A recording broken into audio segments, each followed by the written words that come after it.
Blake Lively has finally dropped her amended complaint, and I was on Twitter/X, whatever the fuck you want to call it, and they kept refreshing the feed over and over again. It was like, when is she gonna drop this? Isn't it supposed to drop over the weekend? But it ended up dropping, I think, last night. Because yesterday I randomly was checking on YouTube to see what was going on before I was going to sleep. And I was like, oh, wow, people are reading the Blake Lively amended complaint. Like, that is dedication right there.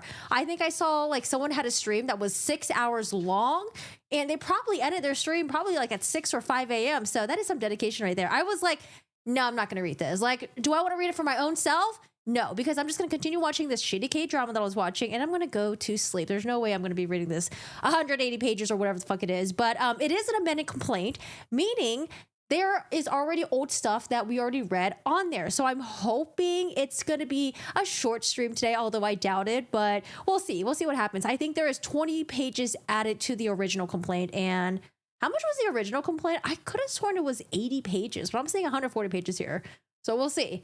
So Blake Lively has filed her amended complaint, and I do remember, I think her intention was to also add Jed Wallace into her lawsuit. Initially, Jed Wallace was mentioned in the complaint when she filed with the California Civil Rights Department. However, when she filed the lawsuit in federal court in New York, I don't think Jed Wallace's name was on there. So now we have Jed Wallace's name is on there. And if you guys are wondering, who is Jed Wallace? Well, Jed Wallace was apparently someone that Justin Baldoni and his team had hired. He is based out of Texas, and he does like, I don't know, like behind the scenes, like social media stuff. You know, there's been some accusations that maybe he was engaging in like astroturfing by creating like fake users and like accounts to make it seem like everyone was hating against Blake Lively, blah, blah, blah. But yeah, we'll see what happens with that. Oh boy. Okay. I'm excited because we've got the complaint in front of us, and guys, take a look at this. Bam. Does it look different to you guys? What looks different about this document? Does it look different? So usually it's a bright white, and whenever it's a bright white, honestly, that puts a huge strain on my eyes, and they don't really have a dark mode for the entire document. But what I've realized, you can actually change the color of the document. So I think this is gonna be a lot easier on the eyes as we're reading it, and I'm so happy. I'm like, oh my gosh, I wonder if I could change the text color. If I can change the text color, that would be a game changer, because I can completely make this into dark mode. Anyways, so cool. Hi, lady. Hi, Crosby. Oh my gosh, you got the boobas on there. They're so cute. Hello, we got Sporky. Hello, Maya and Oya. Oh my god, they're so adorable. Wow, Sporky got the hair thing going on. Is she making new complaints? I have not read this document yet, but when I was searching on the websites, you know, all the interweb stuff for this document, I did see some headlines that there might be some new victims listed in here, maybe some other actresses who had issues with Justin Baldoni, or female cast members, crew members. I don't know. I have not read this yet. So, yeah, if I recognize anything that's already in the previous document that we've already read, I'm going to skip through it, or we can just summarize it. Let me know. Let me know if you guys need a refresher or anything like that. So I do have a no spoilers thing, which I usually don't put in chat, but I haven't read through this document yet, and maybe some people have it. So let's just see. Let's see if there's anything new. Let's see if there's anything enlightening in this new amended Blake Lively complaint. I do see a little bit of a narrative in the beginning, though, similar to what Justin Baldoni was doing in his complaint or in his lawsuit. So we have an introductions. We start with a quote. Are you confident enough to listen to the women in your life, to hear their ideas and their solutions, to hold their anguish and actually believe them, even if what they're saying is against you? And will you actually stand up and do something so that one day we don't have to live in a world where a woman has to risk everything and come forward to say the words, me too? Quote, Justin Baldoni, Why I'm Done Trying to Be Man Enough 2017. Oh, they are really going to keep pulling up the Man Enough thing and keep throwing it back at Justin Baldoni. Number one. I think we don't need to read this, do we? Oh, there's some new stuff here. I guess I can kind of read it again. So Blake Lively saying that she's bringing this lawsuit because she was unlawfully retaliated against for coming forward and reporting sexual harassment that occurred against her and others on the set of It Ends With Us. And again, Justin Baldoni, he is the producer on the film. His company was producing it, called Wayfarer. He is the director. He is the lead actor. Mr. Baldoni in public gave the appearance of taking responsibility. Oh, I missed this paragraph. For years prior to the release of the film, Mr. Baldoni portrayed himself as the leader of the male feminist movement, writing books, hosting podcasts, and holding TED Talks on the topic. In reality, however, Mr. Baldoni's public persona is a stark contrast to his private behavior, which is replete with hypocrisy, misogyny, and retaliation. Jeez, I just have a hard time believing that, because it wasn't like this was like private amongst his friends and family members. It was still in public in some sense, because it was in a work environment with other people, with Blake Lively. So like, that would signal to me whatever it is that Justin Baldoni is accused of doing, that's something that he normally does because he thinks it's okay to act that way in public, in front of people. And if he knew that it was something that was really weird and shady, that he shouldn't act that way, then it would probably just be something behind closed doors, right? But the fact that, you know, it was on a set, I would imagine if it was true, then maybe we would hear more people on other sets that worked with Justin Baldoni. They would come out and be like, oh yeah, by the way, I worked with Justin Baldoni previously, and yeah, he is kind of weird. He is blah, blah, blah, creepy, and whatever it is that they're accusing him of. All right. Number 4, in public, Mr. Baldoni gave the appearance of taking responsibility for the fact that he had unconsciously been hurting and silencing the women in his life, and implored men to be man enough to shut the hell up and listen to women. He claimed that he wanted to end toxic masculinity, acknowledging his own toxic behavior by admitting, there is a woman or two that I in some way made uncomfortable by saying something or doing something that was chauvinistic or sexist. There's a 1,000,000% probability that that exists, and that he wanted to say he was sorry and he would do better. Mr. Baldoni echoed this narrative while marketing the film. You know, I think some portions of this, they pulled it in and they used it in the statement that Blake Lively and Ryan Reynolds crafted when they wanted Wayfarer and Justin Baldoni to take responsibility for all the hate that Blake Lively was getting. Mr. Baldoni echoed this narrative while marketing the film. In an interview on CBS, excuse me, discussing the release of the film on August 7, 2024, he claimed, I want men to stop asking the question, why do women stay? I want men to take accountability. I want men to hold other men accountable. I watched the interview. Number 5, at his own moment of truth, when forced to confront women he had made uncomfortable on his own set, he trivialized their concerns and failed to take accountability for the effects of his behavior, whether he intended to or not. And when faced with the predictable consequences of having created a toxic set, namely that the cast did not want to appear alongside him in public, rather than holding himself accountable, Mr. Baldoni hid behind his billionaire friend. Oh, is a billionaire friend Steve Sarowitz, and retained publicists, crisis managers, digital media strategists, and litigators. Is Ryan Reynolds considered a billionaire? I heard about the Mint Mobile deal with T-Mobile. So is he considered a billionaire or no? To mount a sophisticated and well-founded retaliation campaign that sought to bury and destroy anyone that challenged this brand. That campaign has succeeded beyond Mr. Baldoni's wildest expectations. In fact, the defendant's actions have created such a toxic climate of online vitriol against Miss Lively, her family, other cast members, and various fact witnesses that all of the above have received disturbing threats. One fact witness known to publicly support Miss Lively recently received a written threat indicating that the witness family would be SA'd. Don't do this. And killed unless the witness agreed to make a statement and give the truth. Who is that? You think it's Colleen Hoover? This type of climate was the predictable, if not inevitable, the result of a retaliatory campaign launched by the Baldoni Wayfarer parties, both before and after the litigation began. Whew, that was a lot. There was a fake, well, sorry, I don't want to say fake. There was an HR complaint that was circulating around over this past weekend. I wonder if that HR complaint is going to be a part of this amended complaint, or was that HR complaint fabricated? Was it fake? Was it made up by someone? Because you never know people, man. Sometimes people just be making up shit. But we'll see. We'll see. Number 6. Again, they talk about the retaliation, how it affected Lively, her personal and her professional life. There were steps taken to present innocent bystanders rather than exposing them to further harm. So I guess, are they saying that there are other people that were harmed by this, and then Lively, instead of bringing it out, you know, to expose it, she would rather protect them instead, privately. Okay. This amended complaint does not refer to certain witnesses by name, nor does it provide screenshots of their text messages. Why? Why can't we have screenshots of text messages and then you just redact the names and the phone numbers?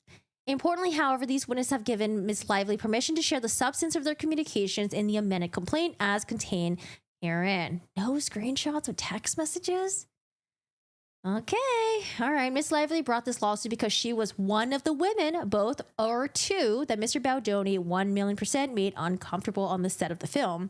As detailed in her opening complaint below, Miss Lively was disturbed by the fact that Mr. Baldoni spoke about his pornography addiction, divulged information about his sex life, made derogatory, degrading sexual comments, described his own genitalia, I remember that, improvised intimacy that had not been rehearsed, choreographed, or discussed with Lively in advance, added graphic content to the script, including multiple new scenes, nudity, and chaotic and violative birthing scene, for which he has a friend as her OBGYN. Oh, we're going to still continue arguing that, are we? Okay.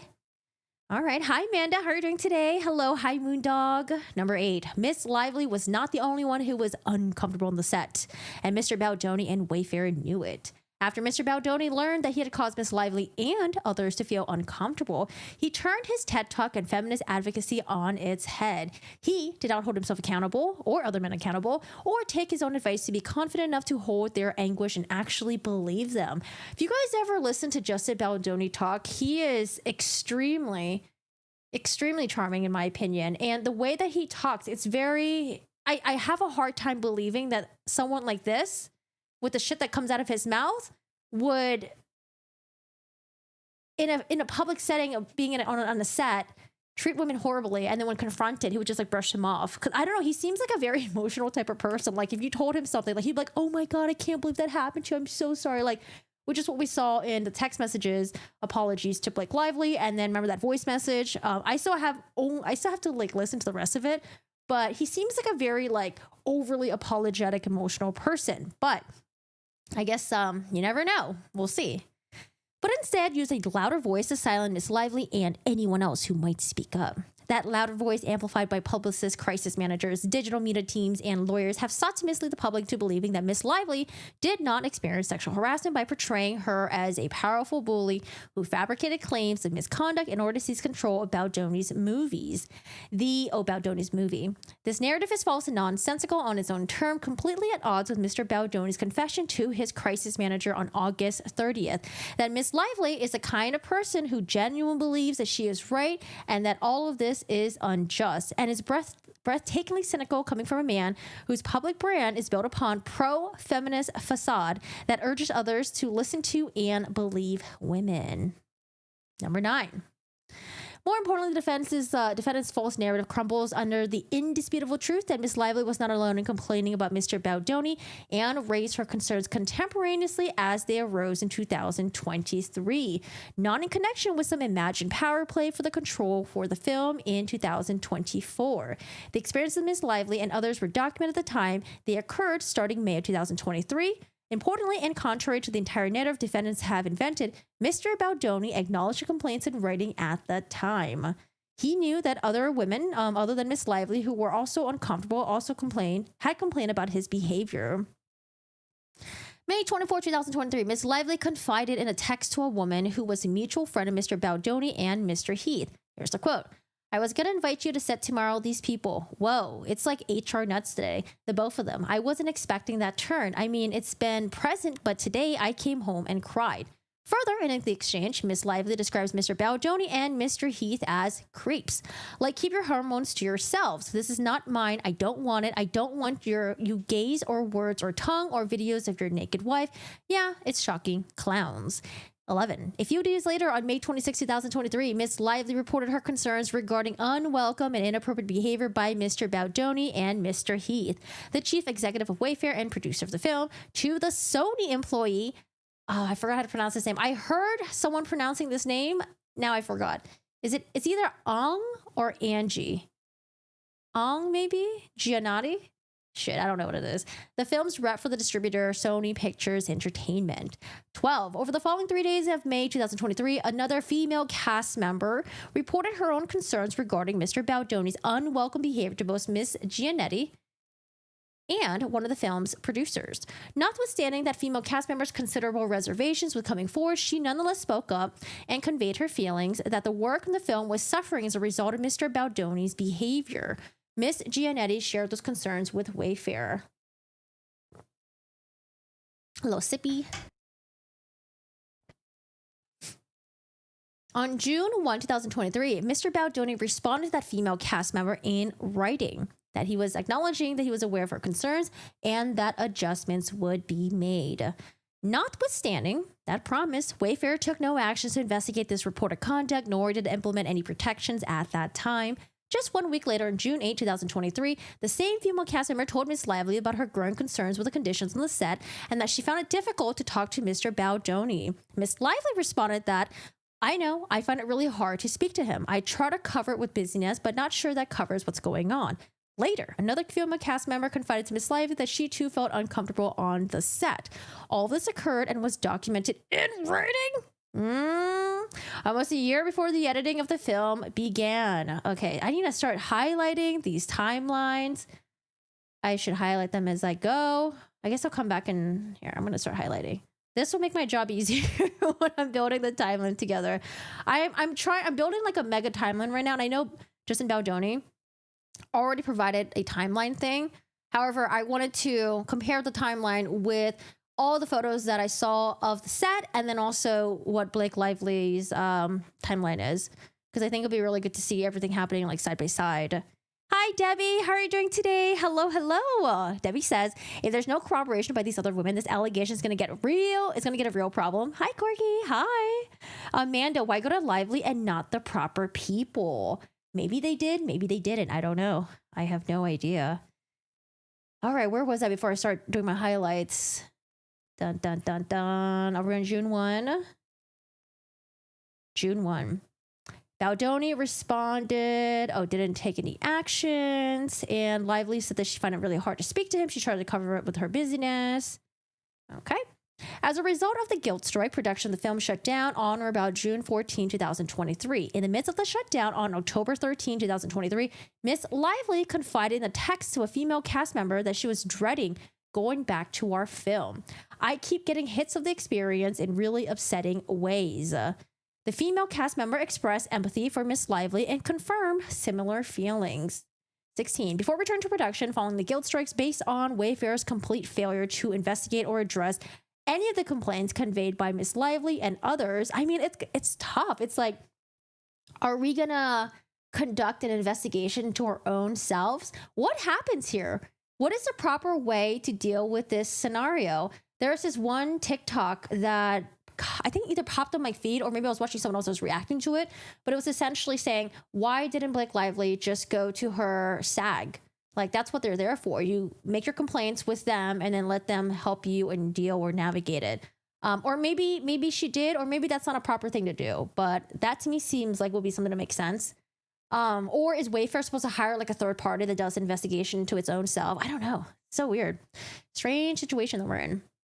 Miss Lively decided to speak up and require that Sony and Wayfair agree to set up protections to ensure a safe set for all the cast and crew. Hi, Lan. Thus, in mid-November 2023, the parties agreed in writing to implement a list of protections enumerating a contract entitled Protections for Return to Production, attached here to Exhibit A, including 17 provisions designed to require Wayfarer to cease the on-set behavior of Mr. Baldoni and Mr. Heath. These provisions were designed to remedy misconduct that Miss Lively and others had reported earlier that year.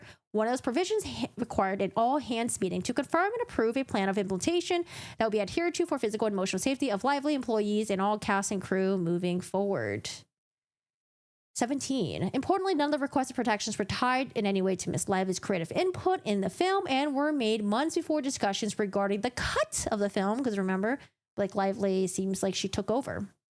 At the moment in time of the completion of the film, when Search and Miss Lively did not request nor did she receive any creative rights, editing rights, credits, or any other role on the film beyond her role as an actress and executive producer. She did get the PGA thing, though. Does that count? Everything she requests as laid out in the document was designed to ensure the safety and well-being of the cast and crew. In other words, at a precise moment in time, Miss Lively had maximum leverage prior to resuming production. She did not use that leverage to obtain anything other than protections for herself and others to ensure a safe work environment for all. The notion that she did this as some sort of a Byzantine plot to take control of the movie at some future point, which she did not do in any event, is absurd. There is not a shred of evidence to support it.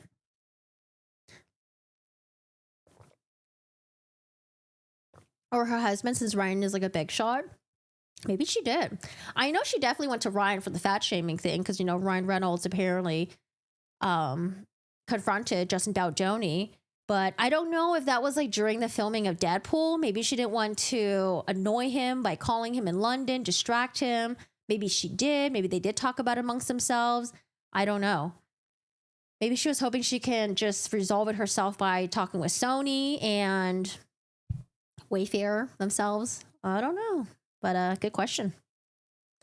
After receiving the document, Wayfair responded that Wayfair Sony Production respectfully acknowledged Miss Lively has concerns regarding safety, professionalism, and workplace culture.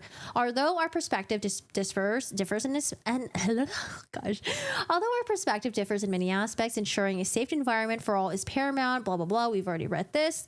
Following Wayfair's agreement, Miss Giannetti texted Miss Lively on November 29, 2023, and said, "So glad Todd Black is in it now."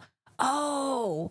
I think I remember the name Todd Black because I remember Sony was messaging either Jamie Heath and Justin Baldoni, but I remember Sony was getting a little bit, their tongues were a little bit sharper when they were talking to Wayfair, and they're like, okay, well, Todd is taking over. He is the one who's inheriting all this.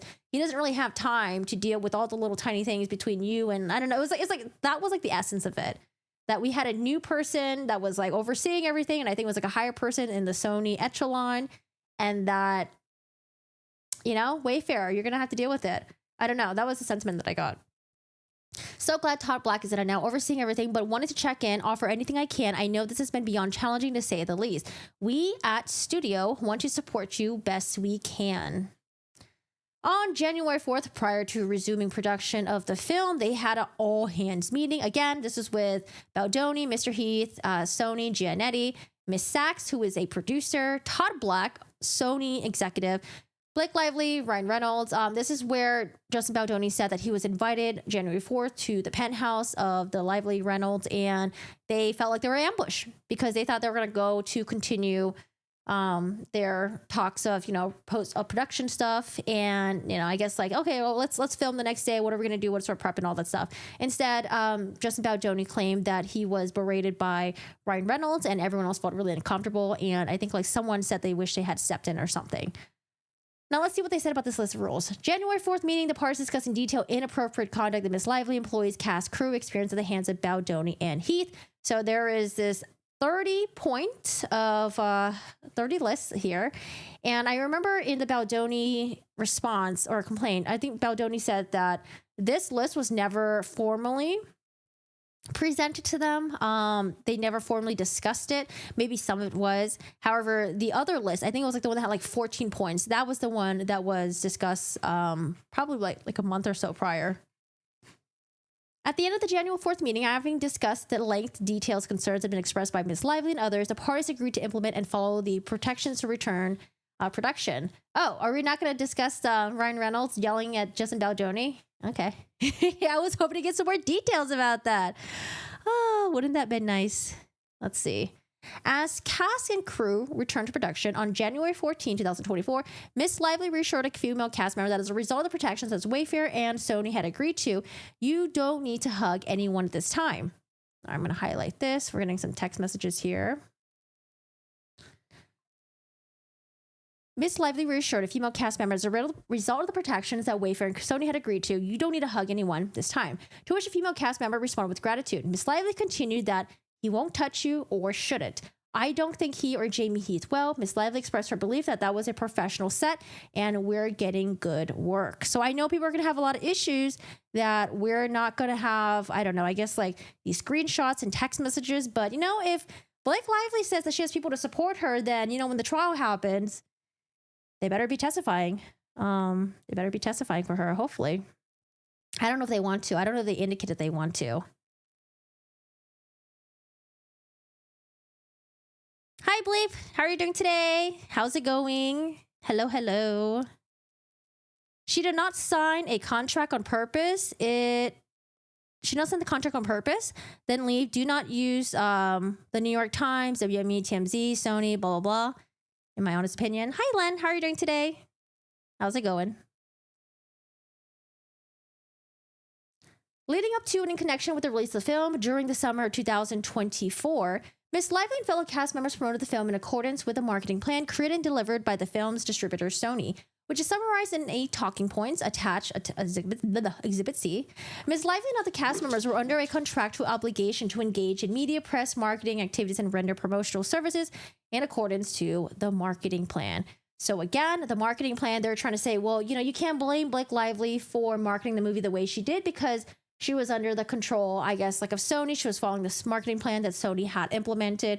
But people feel like, well, it seems like Blake Lively was taking control of the marketing stuff. And then they even went so far as to hire Ryan Reynolds' marketing team.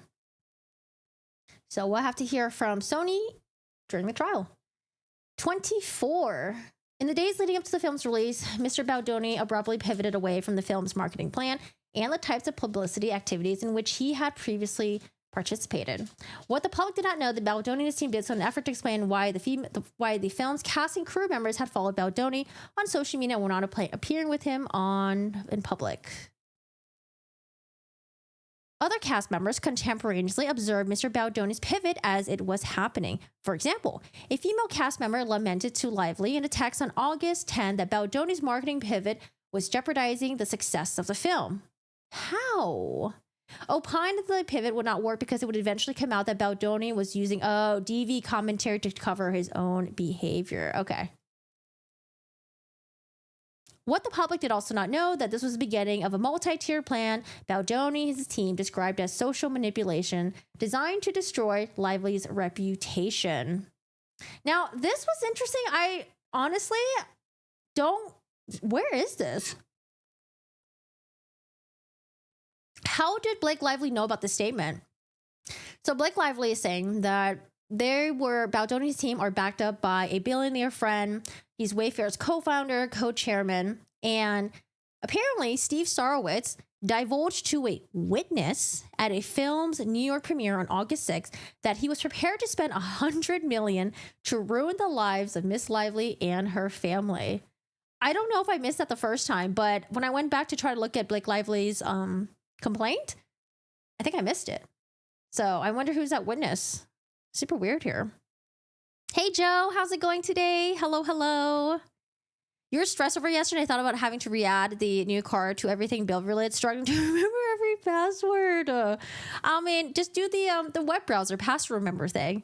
Or you could have Google does this where it makes your passwords for you. I don't know if it's a good thing or not, and you just save it. But yeah. That sounds like some annoying ass shit. Where were they spending the money, by the way? Were they just spending $400 mattress discount or something like that?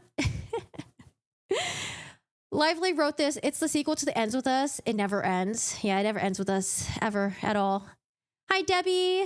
Wait, did I say hi to Debbie already? I did. I said hi to Debbie already.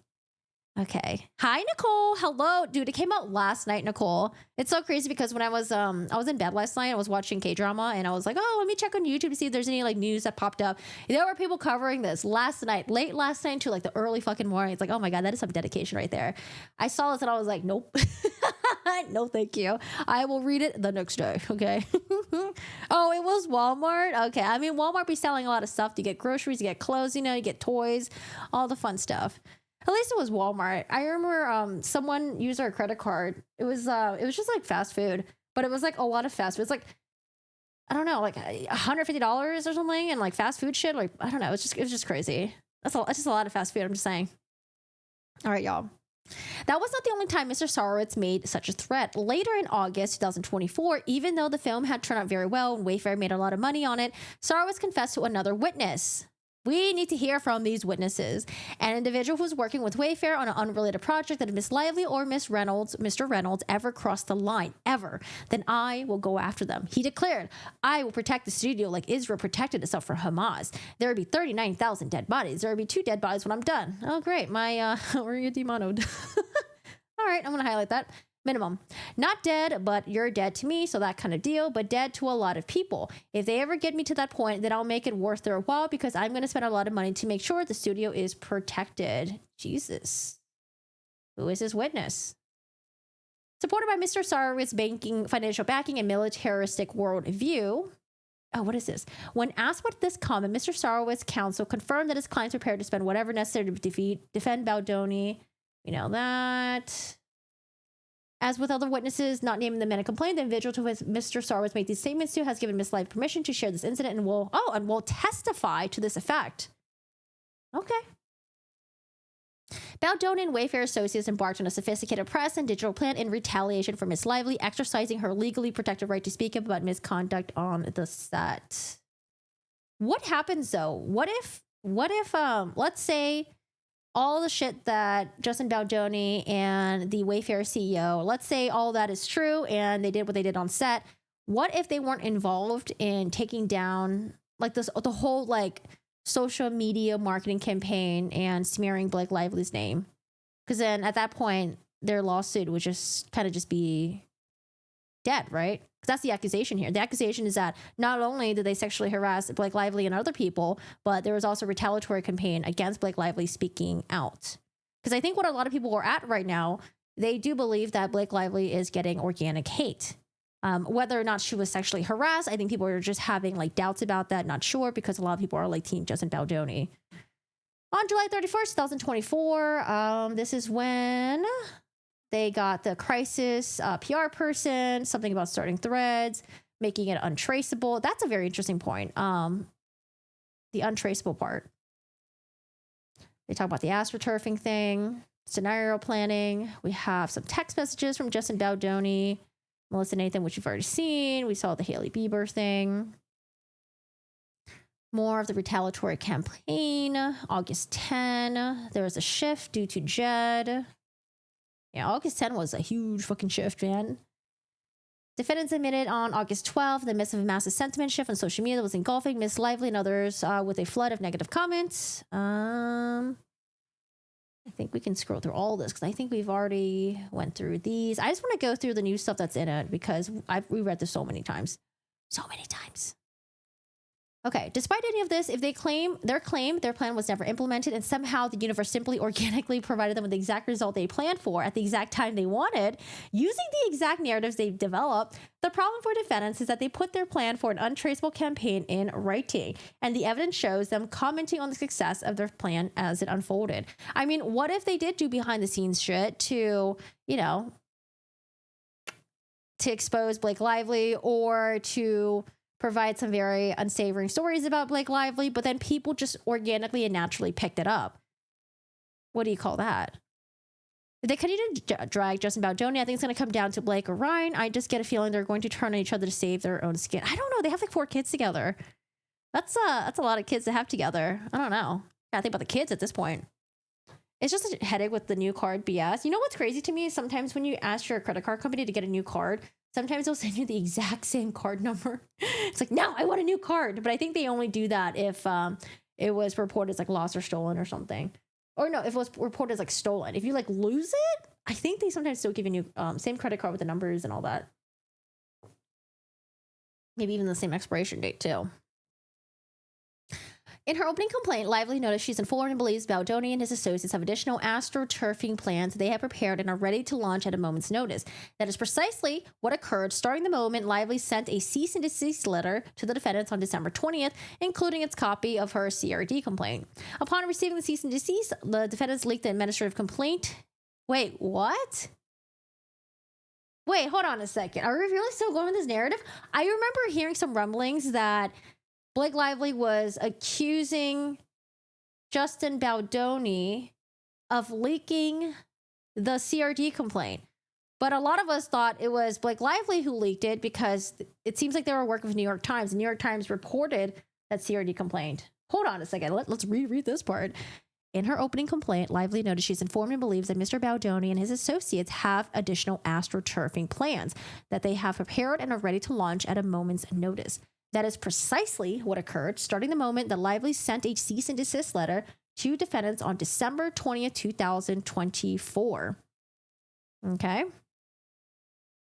But then who leaked it to the New York Times, though? Upon receiving the cease and desist letter, defendants leaked the administrative complaint to certain hand-selected publication to get ahead of it, gave numerous statements to the press, including blatantly false and defamatory factual allegations, and began a near-daily social media blitz aimed at discrediting Lively, Ms. Lively's longtime publicist, Mr. Reynolds, Disney, the New York Times, and more. Wait, I'm so confused because they're not naming the New York Times. So is she saying that, like, well, yes, I did leak my CRD to the New York Times, but so did they? And they did it after the New York Times article came out? Because I don't, before the New York Times article, I don't think we heard anything about the CRT complaint. Well, yeah, I'm confused about this one. If anyone knows about this, let me know. Nicole, what about her admitting that she gets hired on as an actress and she tries to go in and take over the show? I mean, I feel like a lot of actors and actresses tend to do that, especially when you're like a big major name. I feel like a lot of people want to be known more than just being an actor and actress. They want to like end up contributing more, taking over, doing production, directing, and all this stuff. Yeah. Hi, Oahu. How are you doing today? Good morning. Hello. Good morning to you. How is everything? On information and belief, all defendants actively participated in this enhanced retaliatory campaign. Defendants counsel threatened numerous lawsuits to sue Lively and others into oblivion. 4 lawsuits into 3 jurisdictions. Baldoni refused to take accountability for his own actions. He eschewed his own advice to just shut up and finally listen to the other women in our lives. He didn't have the courage to hold their anguish and actually believe them, even if they're saying what they're saying is against you. The irony of Mr. Baldoni's response to Miss Lively speaking out is that his own publicist and co-defendant Jennifer Abel expressed her own dislike for Mr. Baldoni, declaring, "I can't stand him." This is from Jennifer Abel to Redacted. This is on January 14, 2024, so about a year ago. He may fire us because even if we put together an amazing campaign, it's not going to change the fact that he's so unlikable and unrealistic as a leading man. There's no chemistry with him and Blake. You and I both know she'll be resistant to promote this movie, and press will be reluctant to do anything with Justin without Blake being a part of it. So those are my thoughts. And that was in January 14, after the accusations have already come out, I guess quite a few times already, against Justin Baldoni. And I'm assuming his publicist would have been in the loop about everything.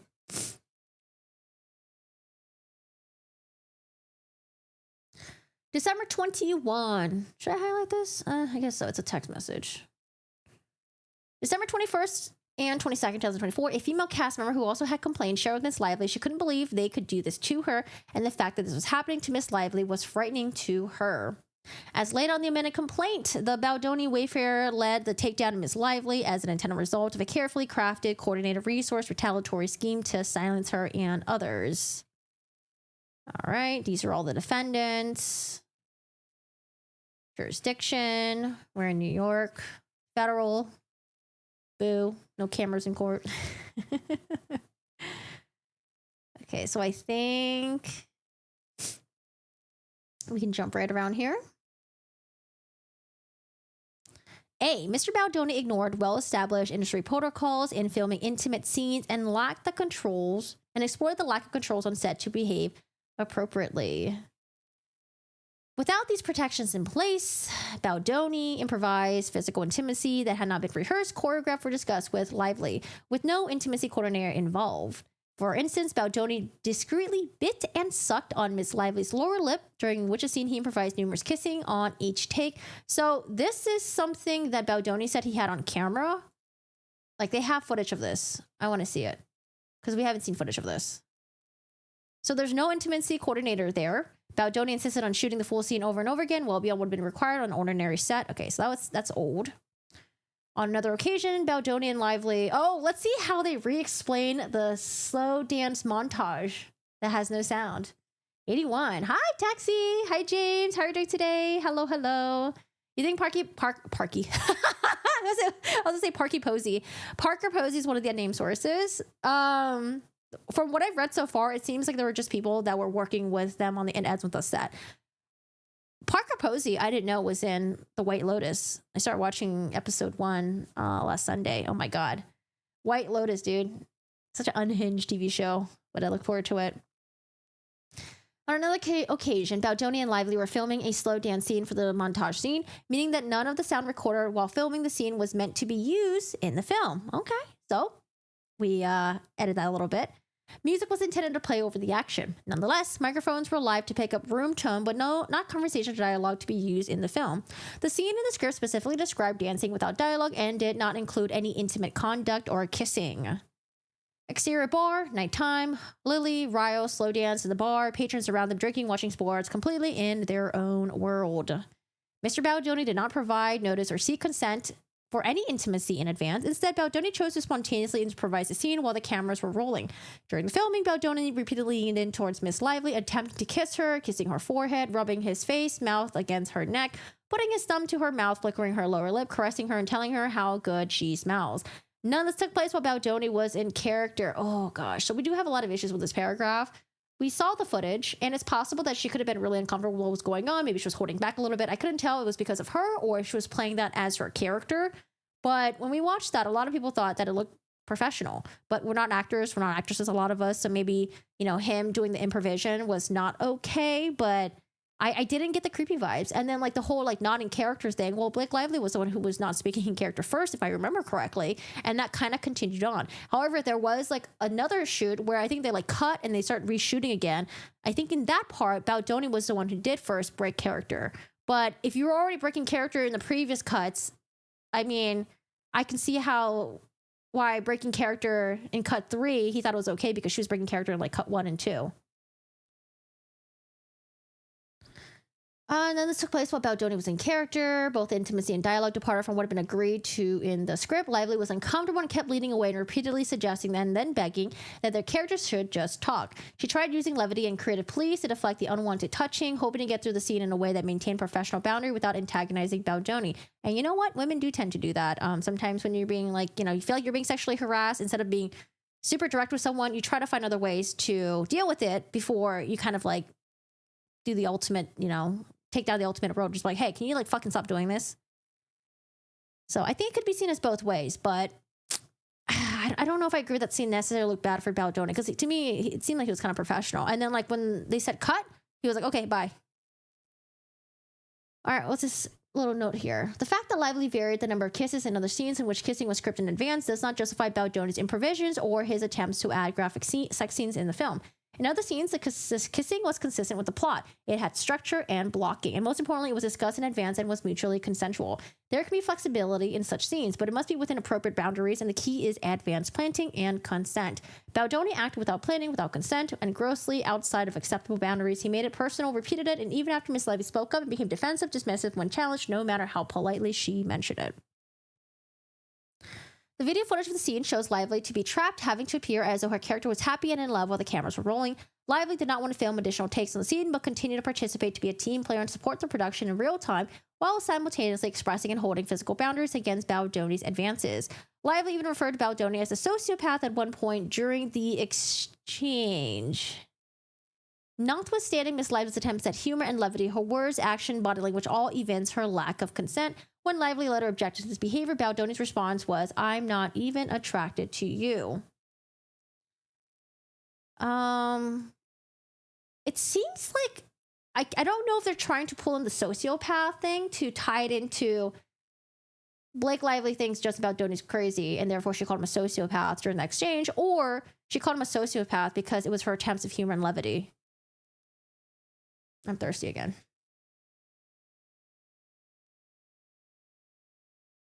How do you think this will play out, Corgi? I don't know. I think Blake Lively is going to need a lot of witnesses to really back her up if she's going to try to win this. But at the same time, she also has to prove two prongs, right? She's got to prove that she was, or she did feel like she was sexually harassed, and then she has to have other people to boast her claim. And then number two, she has to prove that Justin Baldoni did engage in some weird social media shit to take her down in order to retaliate against her. 83. January 2025. The defendants, through their attorney, Brian Friedman, released a video to media, apparently hoping that the mere act of releasing the footage would mislead the public to believing that it shows nothing abnormal or improper. But the footage by itself corroborates Lively's description to the scene to the letter. So Blake Lively did already make a comment, or sorry, her team already made a comment when the video was posted. I'm assuming it's going to be the same thing, but maybe they'll go into more details. I guess I'll read it. But the footage itself corroborates Lively's description. That is not just Lively's view. Asmir Schachter, who is this? Asmir Schachter, an independent experienced intimacy coordinator, noted in response to an inquiry from the Hollywood Reporter. The footage shows Baldoni trying to kiss her, and they clearly haven't discussed that ahead of time. She keeps pulling away and clearly doesn't want to do that. Improved intimacy in the scene would not have been flagged for intimacy coordinator in advance. Ms. Schachter explained, because in the script, they're just slow dancing. That's not any mention of any kind of physical intimacy. Oh yeah, it'd be really cool to hear from intimacy coordinators who have been in the industry for a very long time. As she explained, even though Lively is not powerless, she still has to keep working with him and keep the peace and play and nice. I just can't see her trying to stay lighthearted. I can see her trying to stay lighthearted and in good spirits about it and not upset him or anybody and not waste anybody's time. But of course, she's trapped between a rock and a hard place. I can see her appeasing him and trying to keep a smile on her face. She continued, in terms of the hierarchy on the set, he is in charge. Even though Lively is the star, she observed, he is a director. She's supposed to take direction from him. Ultimately, the fact that Mr. Baldoni, director without advance consent, just went for it, then did it again after she pulled away is pretty damning, both as an actor and a director. Miss Lively nor any of her agents had any contact with Mr. Schachter, nor were they aware of the Hollywood Reporter article until it was published. Nonetheless, on information belief, Mr. Friedman sent letters threatening potential legal claims to both Miss Schachter and the Hollywood Reporter following the publication of the article. Wait, what? That's crazy. I gotta read the article then. Did she say anything? Maybe she said some negative shit about Justin Baldoni. All right, I gotta look that up. Lively complained in her inappropriate behavior as early as May 2023, which occurred without an intimacy coordinator present, which ultimately led Wayfair and Sony agreeing that Miss Lively, that the consistent presence of the intimacy coordinator was not only reasonable, but essential. Contrary to defendants' assertion elsewhere, Lively did not refuse to meet with the film's intimacy coordinator. So there was a text message where Justin Baldoni, I think it was like a couple weeks before production was supposed to start, Justin Baldoni's like, hey, we got this like amazing intimacy coordinator. Let's meet. And then Blake is like, oh, it's okay. I'll meet when the production starts. And so people saw that as like, oh, look at her rejecting to meet with the intimacy coordinator. Let's see what they said. She said she did not meet with her before production because there's no intimate scenes in the immediate future, so they could talk once production begins. Lively did have a call with intimacy coordinator during preparations. These conversations happened close in time to the filming of the relevant scenes. Elsewhere, Baldoni has blamed intimacy coordinator for supposedly writing graphic new scenes, including foreplay, orgasms, and talking about clit. Did I say that? But Lively consented to the sex scenes in the script as written at the time she signed on to the film. Baldoni did not have consent to rewrite and add sex scenes, even if he did so with an intimacy coordinator. The purpose of the intimacy coordinator is to work with the actors to establish an appropriate boundaries based on what is in the script, not to rewrite the script, to add more sexual content to satisfy the director's demand. Man. I wonder, so the montage scene, right? I wonder if that's just like horrible lack of communication happening when one party thought something was okay and the other party firmly believed that it wasn't okay. This right here with intimacy coordinator, I wonder if that's just like some sort of a creative thing. How often do you take a script that's already existed and be like, hey, do you think we can make the scene better? How can we coordinate this scene? How can we add more details into the scene? It seems like it's something where they both would have to meet with the intimacy coordinator and then talk about it together, no? Maybe Blake is saying that, like, well, why would I do anything different than what's already on the script?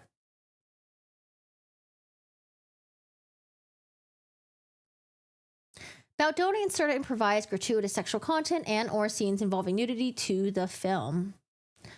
After Lively signed on to the movie based on the draft of the script, Baldoni, without Lively's consent or knowledge or consent, personally added graphic content, including a scene in which Lively was to orgasm on camera. Because Baldoni, I mean, maybe Blake Lively is going to refute this, but Baldoni was saying that when Blake Lively, was reading the script and all that stuff, this was after she was signed on, she was making daily changes to the script, she was making changes to what the characters were saying. So maybe when she was making changes to what the characters were saying, Justin Baldoni, he thought it was more creative to work on changes of like maybe like the scenes of the characters, the chemistry, the romance, and all that stuff. I don't know if I'm there yet with the whole him doing it because he's trying to be creepy. When Lively objected to these additions, Baldoni insisted he had added them because he was making the film through a female gaze. Although he agreed to remove the scenes, he made a last-ditch attempt to keep one in which a couple orgasmed together on their wedding night, which he said was important to him because he and his partner climaxed simultaneously during intercourse. Baldoni then intrusively asked Lively whether she and her husband climaxed simultaneously during intercourse, which Lively found invasive and refused to discuss. I will say, though, Baldoni, I don't think, responded to this in his complaint. So I was actually going to do like a side-by-side thing to see like what did Baldoni respond to and which one did he not respond to. I know he definitely didn't respond to the one with like the accusation that he was like talking and communicating with like Lively's like dead father or something. But yeah, I don't think this was addressed. Oh shit, where the fuck was it? Oh yeah. Asking the partners, blah, blah, blah, blah, blah. Oh, we should change this one. How do I change the color? Pink? Should I do pink? Okay, how do I delete this? And let's do pink orange. That works. On the day of the shooting the scene, Lively's character gives birth. Baldoni Heath pressured Lively to simulate full nudity, despite no mention of nudity for the scene of the script, or contract, or in previous creative discussion. I guess all this is just building to her claim that she thinks Baldoni and Heath are just like creepy people, and that's why they were working on this movie and doing all this shit because they just wanted to serve their own selves. Okay, here's the excerpt of the scene. Let's see what it says. Interior, Boston, Grace Hospital, Lily's room, daytime. Find Lily in the middle of intense labor, Ryle entering, wearing his scrubs, having just run from another side of the hospital.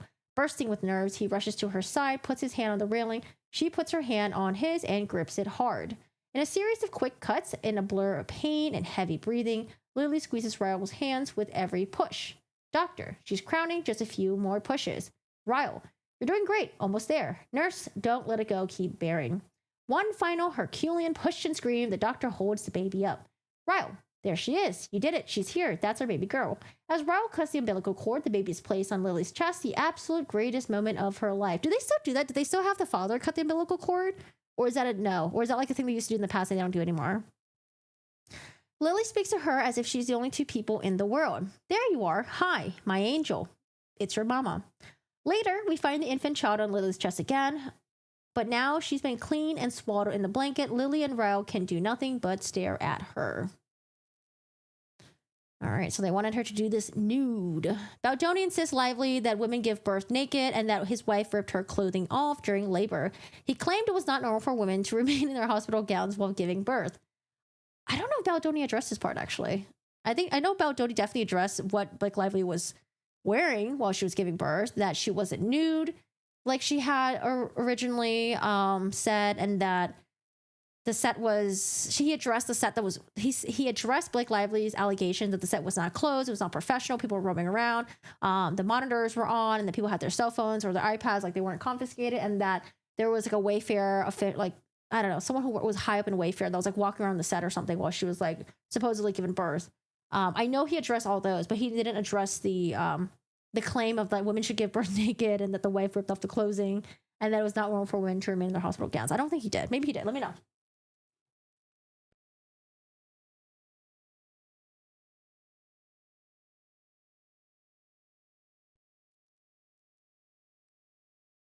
I hate the male gaze, female gaze psychology. Those are words that I've never heard in psych before. I don't know if they're just like what do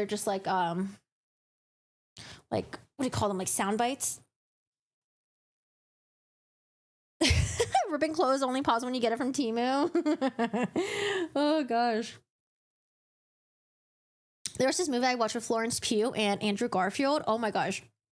Florence Pugh was like super pregnant. He's trying to drive her to the hospital, but then she wants to like walk around, snack and stuff like that. And so she like gets out of the car in the middle of traffic. She goes to the gas station. She goes to the bathroom. She gets locked in the bathroom. She couldn't get out. And then all of a sudden she feels like she has to give birth. So then she's there in this like dirty ass gas station. She's giving birth. But the way that she gave birth was, I don't know if it was like a new way of giving birth or she had to do it that particular way for some reason. But she was basically on all fours giving birth, and then like the bathroom people, or sorry, the gas station people were like helping her. I don't know, it was like a crazy scene.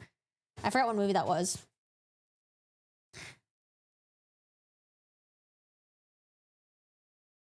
When the birth scene was filmed, the set was chaotic, crowded, utterly lacking in standard industry protection. So again, I think we're going to still have the same accusations. So there was no intimacy coordinator. Scene was broadcast to everyone on the set. iPads, phones were out. There was non-essential crew. Contrary, here's the part that I want to know. Contrary to Wayfair Party's contention, the production did not maintain a closed set. Among the non-essential persons present that day was Wayfair co-chairman Mr. Sarwitz, who flew in for a few set visits. Lively was not provided with anything, which was covered herself between takes after she had made multiple requests. Miss Lively became even more alarmed when Baldoni. Wait, hold on a second. Lively was not provided with anything with which to cover herself. Between takes until she had made multiple requests. Because I think Baldoni was trying to say that Steve Sarwitz was there that day, but he was there later on the day where there was a scene with Blake Lively talking to like the OBGYN, not when she was giving birth. But now she's saying that like, oh, well, I don't know. She's saying that like, oh, she didn't have anything to cover herself during the transitions, I guess. Lively became more alarmed when Baldoni introduced his best friend to play the role of OBGYN, when ordinarily a small role of this nature would be fulfilled by a local actor. Baldoni did say in his complaint that this is not just a random person that was just his best friend. They have won awards before. They're an actual actor. Blah, blah, blah. To add insult to injury, Mr. Heath approached Miss Lively and her assistant on set and started playing a video of a fully nude woman with her legs spread apart. Oh, that's what I want to know. So Baldoni said that Mr. Heath played the video after she had already given birth and she had the baby in her arms. However, I wonder if that's true or not. Maybe he did show her while his wife was like mid giving birth and her legs spread apart. Maybe he didn't. What does Lively say about that? Lively thought, okay, so we have bold and italics. Lively thought he was showing her pornography and stopped him. Mr. Heath explained that the video was his wife giving birth. Lively was alarmed and asked Mr. Heath if his wife knew that she was sharing the video, to which he replied she isn't weird about this stuff, as if Miss Lively was weird for not welcoming it. Miss Lively and her assistant excused themselves, stunned that Mr. Heath had shown them a nude video. 18. Generally, nudity below the waist in film utilizes a small piece of fabric glued to the female actor's genitalia to provide some minimal privacy without disturbing the shot, because that fabric is not able to have visible straps from profile camera angles. Okay.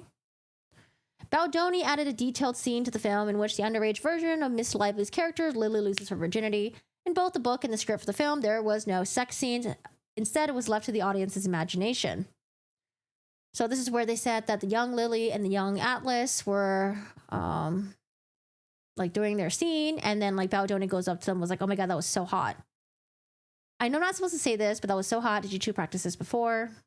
Here is the car ride. Car ride. I guess we're gonna read the car ride thing again. Baldoni Heath discussed their personal experiences and previous porn addiction and try to pressure Lively to review details about her intimate life. During a car ride with Miss Lively and her assistant driver, Mr. Baldoni claimed to Miss Lively that he had been essayed by a former girlfriend. At the end of the story, Baldoni shared that it caused him to re-examine his past, and he said, "Did I always ask for consent? No. Did I always listen to what they said? No." Baldoni claimed as an example of how we are all things from which we can learn and grow.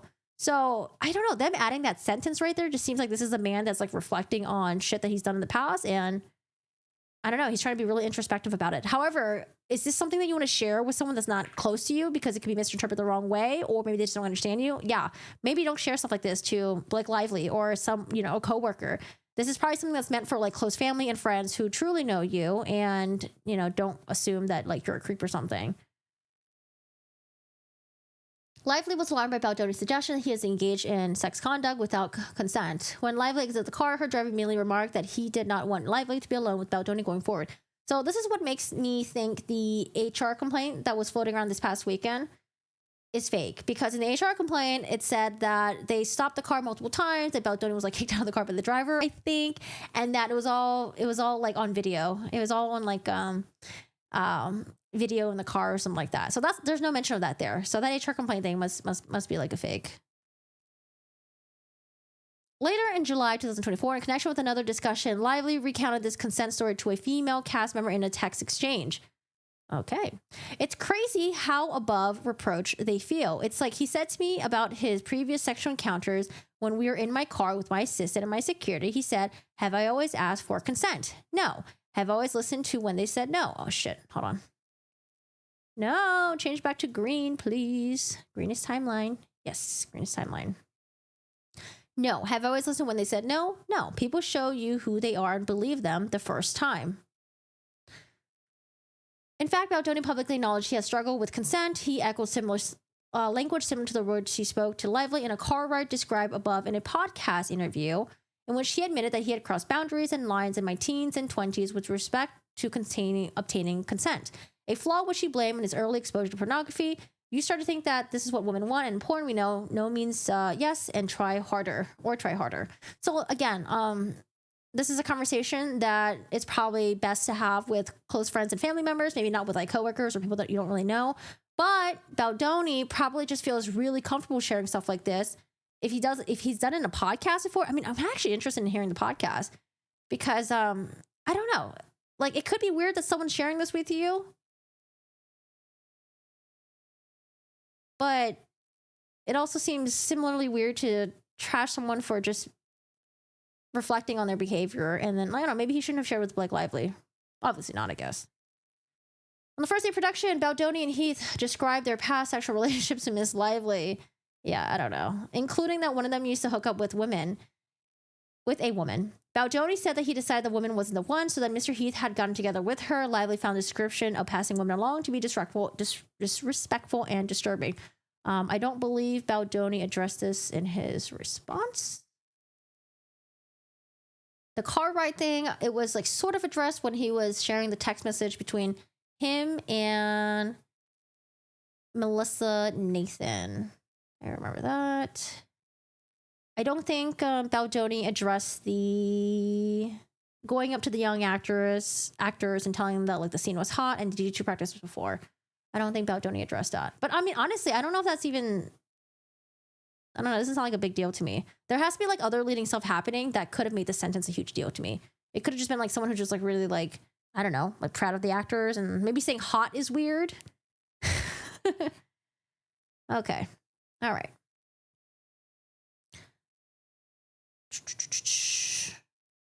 Baldoni and Heath often spoke of their previous pornography addiction. Baldoni would often reference pornography to Miss Lively, hoping to shut the subject down.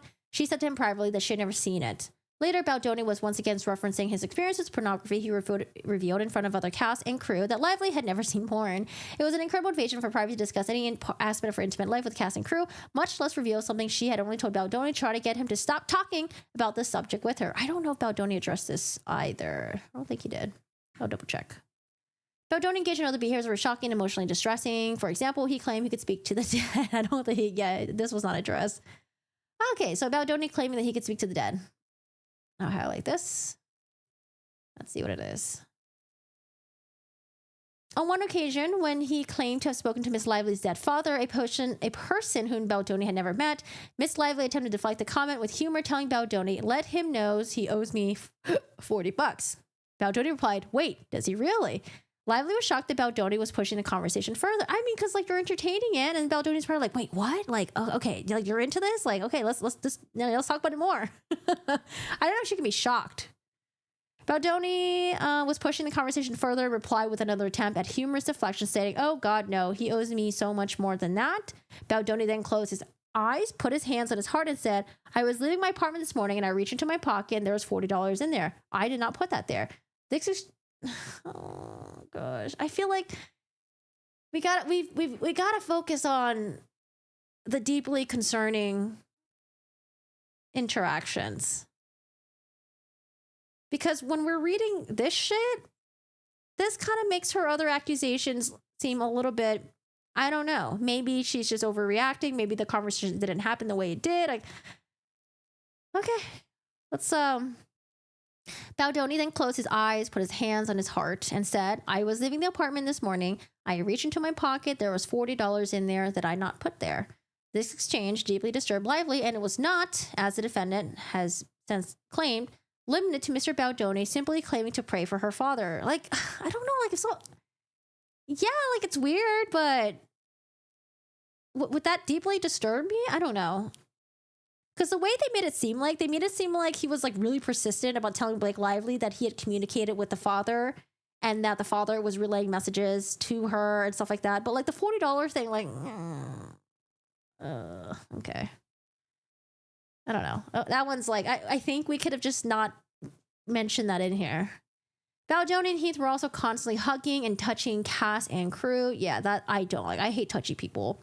When Lively and others avoided this touching, Baldoni and Heath would retaliate by becoming irritated, cold, and uncollaborative. The result was unwelcoming and mercurial environment for Miss Lively and her employees and others on set. I mean, there are ways to like touch people that are not creepy, but there's just some people who just don't like being touched, right?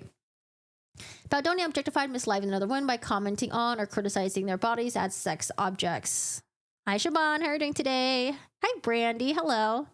They both come across a little shady in my opinion. However, it's like, who is lying more at this point and about what? Mando says to future actors, don't talk to Blake, period. Lola. Just don't share things with her. Just don't share things with her. It just sounds like funny banter. Yeah, I don't know. Because like, what if he said it in a way that was just like jokingly? To be fair, Lively herself seems to be kind of a touchy kind. Oh, like physically touchy or like emotionally touchy? Because you know what? I could see her as being someone who's like physically touchy too. She doesn't have any. That's why she's trying to confuse us with like inconsequential BS. We'll see. I thought about that too when you said that. Don't touch me. I would have cried. I would have started crying. Oh my gosh. Okay, Baldoni objectified Lively and other women by commenting on or criticizing their bodies or sex objects. Baldoni often referred to women in the workplace as sexy. Okay. When they expressed discomfort, Baldoni would try to deflect or pass it off, which undermined Lively and others' concerns.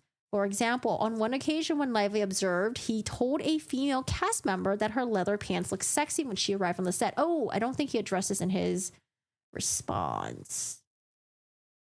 When she rebuffed his comment because she was uncomfortable, rather than apologizing, he brushed it off with, I can say that because my wife is here today. I really want to hear how these conversations went because I think like on text, it sounds creepy and weird, but then sometimes when we see how it played out, like on like video or something, it's like, oh, okay, it's like not as bad as I imagine. So I don't know. Michelle, hello. Michelle says, I agree. They both seem me off. I was listening to Bose last night and she did a podcast where she talks about Taylor Swift and Blake Lively. And I forgot what she said. It was like so funny. She says she would never want to be friends with Blake and she never wants to be trapped in a room with Justin Baldoni. But not because of the sexual harassment stuff. It was because she was trying to say that Justin Baldoni might like is like too emotional for her maybe and like she might be overwhelmed by that. Anyways, listen to it. Defendants have claimed that Baldoni's description of female cast members as sexy was justified by the fact that Lively also sometimes used the word sexy on set. This claim displays a stunning lack of understanding as to how context informs appropriate versus inappropriate use of language. The word sexy is not inherently inappropriate, but it can be inappropriate in certain contexts. True. Lively and Baldoni using the word sexy in a creative space related to a plot or in reference to a character is not problematic. What was inappropriate and what Ms. Lively objected to was her employer, Baldoni, personally describing her as a sexy out of character. But see, here's the thing. When they were talking about this, I don't know. I feel like I had to see how it played out. But if this part wasn't... No, Baldoni said this part was film. Baldoni, release the footage. Release the footage. Was it creepy or was it not? It really depends. It really depends. On one day... Lively wore a low-cut dress to facilitate breastfeeding, but it had covered up with a coat. The jacket briefly popped open at one point to reveal the dress. Baldoni commented about how he liked her outfit, which flustered Lively.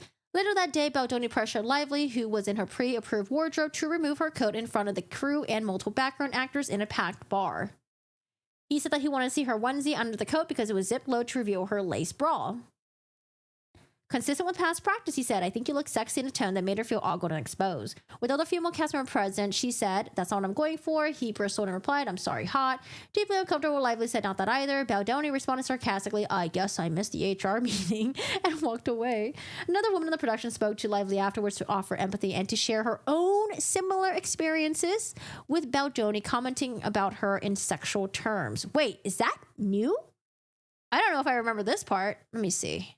Lively complaint. Sexy or low cut? Low cut. What's the word here? What's the word I'm looking for? Low cut. No? Sexy. Okay, how about sexy? Find me sexy, please. Oh, this was in the original complaint. Did I miss that? I missed it. What do we highlight this? I guess I should start highlighting like other people that had issues with Justin Baldoni. Purple? Pink? Yeah, we'll do pink. Ooh, I don't like that color. As a result of Baldoni's behavior on May 29, 2023, another cast member lodged a sexual harassment complaint about Baldoni's gross and unwanted comments against her and others. Yeah, this is what I want to know. I want to know if there are other people who felt the same way, or was Blake Lively just like hypersensitive or overreacting? While on the other hand, Baldoni was objectifying Miss Lively as a sex object, on the other hand, he went out of his way to message criticism of her age and weight. Ooh, are we getting more about this weight thing? Okay, the fat shaming thing is here. Neither which she could change during filming. On the second day of filming, for example, Baldoni made the rest of the cast and crew wait for hours while he cried in Lively's dressing room, claiming social media commentators were saying that Lively looked old and unattractive. Yikes. Based on paparazzi photos from the set.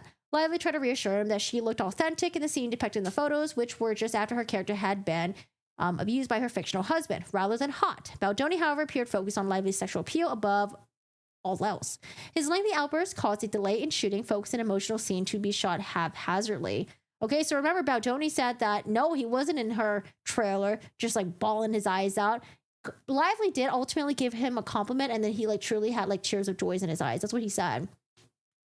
To make matters worse, when Lively tried to have a meeting with Heath and other producers to discuss Baldoni's unprofessional behavior described above, that meeting turned to yet another violation. Oh, okay, so I think originally, did the timeline change? Because I know that in Baldoni's complaint, he said that Blake Lively had the timelines wrong.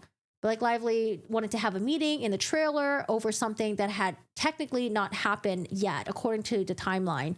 The inappropriate behavior had not happened yet. Let's see. Trailer.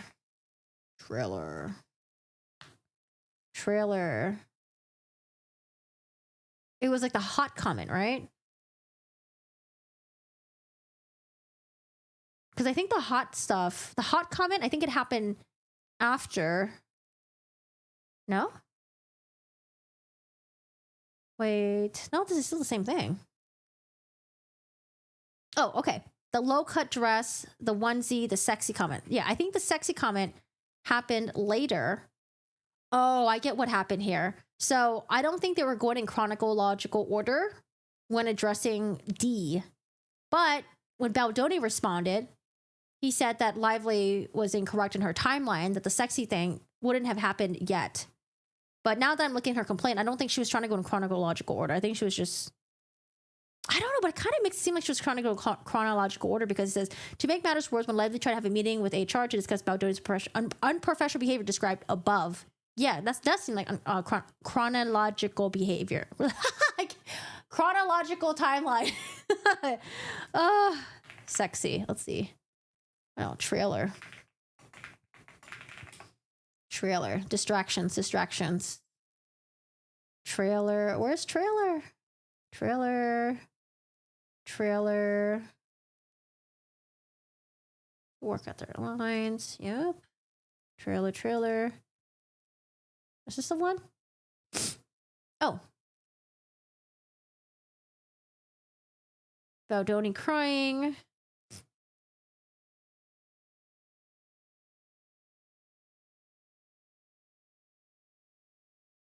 Trying to find it. Yeah, because I think they're trying to establish that Lively's timeline was incorrect. Let's go to timeline then. Oh, we have so many. Oh, not timeline. What am I typing? What am I looking for again, y'all? What am I looking for? Hey, Olive, how are you doing today? He might have such a high opinion of himself that he thinks women should be grateful for his attention. Who, Baldoni? That's true. Yikes. Right after you give birth, your hormones are all over the place. She was still breastfeeding. Maybe it would have been better for Blake if she didn't go back to work right after having a baby. I think it was 4 months. 4 months already? 4 months? But here's the thing.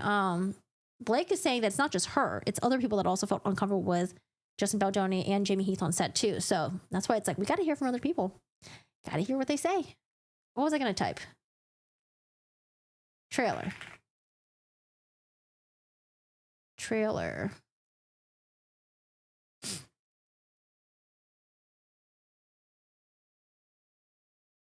Furthermore, Lively's complaint incorrectly states that Lively intended to speak with the producers about unprofessional behavior on this day.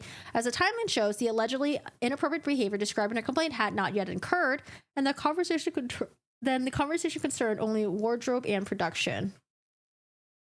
Okay. Just want to make sure that I had that.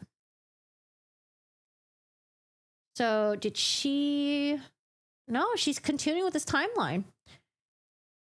To make matters worse, when Lively tried to have a meeting with Mr. Baldoni and the producer to discuss Baldoni's unprofessional behavior described above. Ah, okay. I can see all the misunderstandings now. Okay. I got it. That's why she didn't change it. Because Baldoni thinks that all this shit that happened in D, the sexy thing, the low-cut dress thing, and the Justin Baldoni crying in the trailer, when Lively is saying she tried to have a meeting with Heath and other producers to discuss Baldoni's unprofessional behavior described above. I think they thought it was all of this. But if you look at the word behavior, it's just behavior, not behaviors. They're only addressing the behavior that happened in paragraph 6, not the behavior in paragraph 45, 44, and 43. So I can see the confusion there. And that's why Baldoni was like, what the fuck? Like, this didn't happen. This timeline is like all incorrect. Okay. I get the confusion now. All right, Baldoni. You guys were confused. So was I. All right. So they had a meeting about the behavior, singular, that happened and Justin Baldoni crying in the trailer. Got it. Rather than having an ordinary meeting in time and place, Mr. Heath arrived unannounced at Lively's hair and makeup trailer. All right, so this is the same thing where Heath arrived, Lively was topless, she was having her body makeup removed, and I think he told her that if they weren't going to meet now, there's no meeting with other producers. And so she's like, okay, fine, come in, but have your back turned. However, Lively said that she noticed Heath was staring directly at her while she was like topless, and like she like called it off. Now, Mr. Heath did respond that like he's sorry if he looked. It's his, I guess, like it's his habit of wanting to look at the person while talking to them and stuff like that. And then later on when they addressed this, she was like, oh, I know you weren't trying to cop a look. So let's see if she addresses that part. Throughout the filming, Baldoni and Heath invaded Lively's privacy by entering her makeup trailer uninvited while she was undressed, including when she was breastfeeding her infant child. So we did get a text message from the Baldoni camp that showed like Lively saying, hey, I'm breastfeeding right now. Do you want to practice our lines or something like that? But maybe Lively's going to say, well, yeah, that one time I did let them know that I was breastfeeding and I invited him to inside my trailer, but there are other times he just like busted in. I don't know if that's what she's going to say. Lively often had to work while breastfeeding, which she felt was comfortable doing so after she was given time and space to cover herself. She did this frequently because she didn't want to give breaks to feed her baby. Lively did not expect or consent to anyone entering her private spaces while she was topless, exposed, or vulnerable with her newborn or during body makeup removal or application. Baldoni and Heath both showed a shocking lack of boundaries by invading her personal space when she was undressed and vulnerable. Okay, tell us when. Defendants have claimed that these intrusions were Lively's fault because she texted Baldoni on one occasion. Ah, okay. So she does address it. What color should I do her addressing it? Yellow?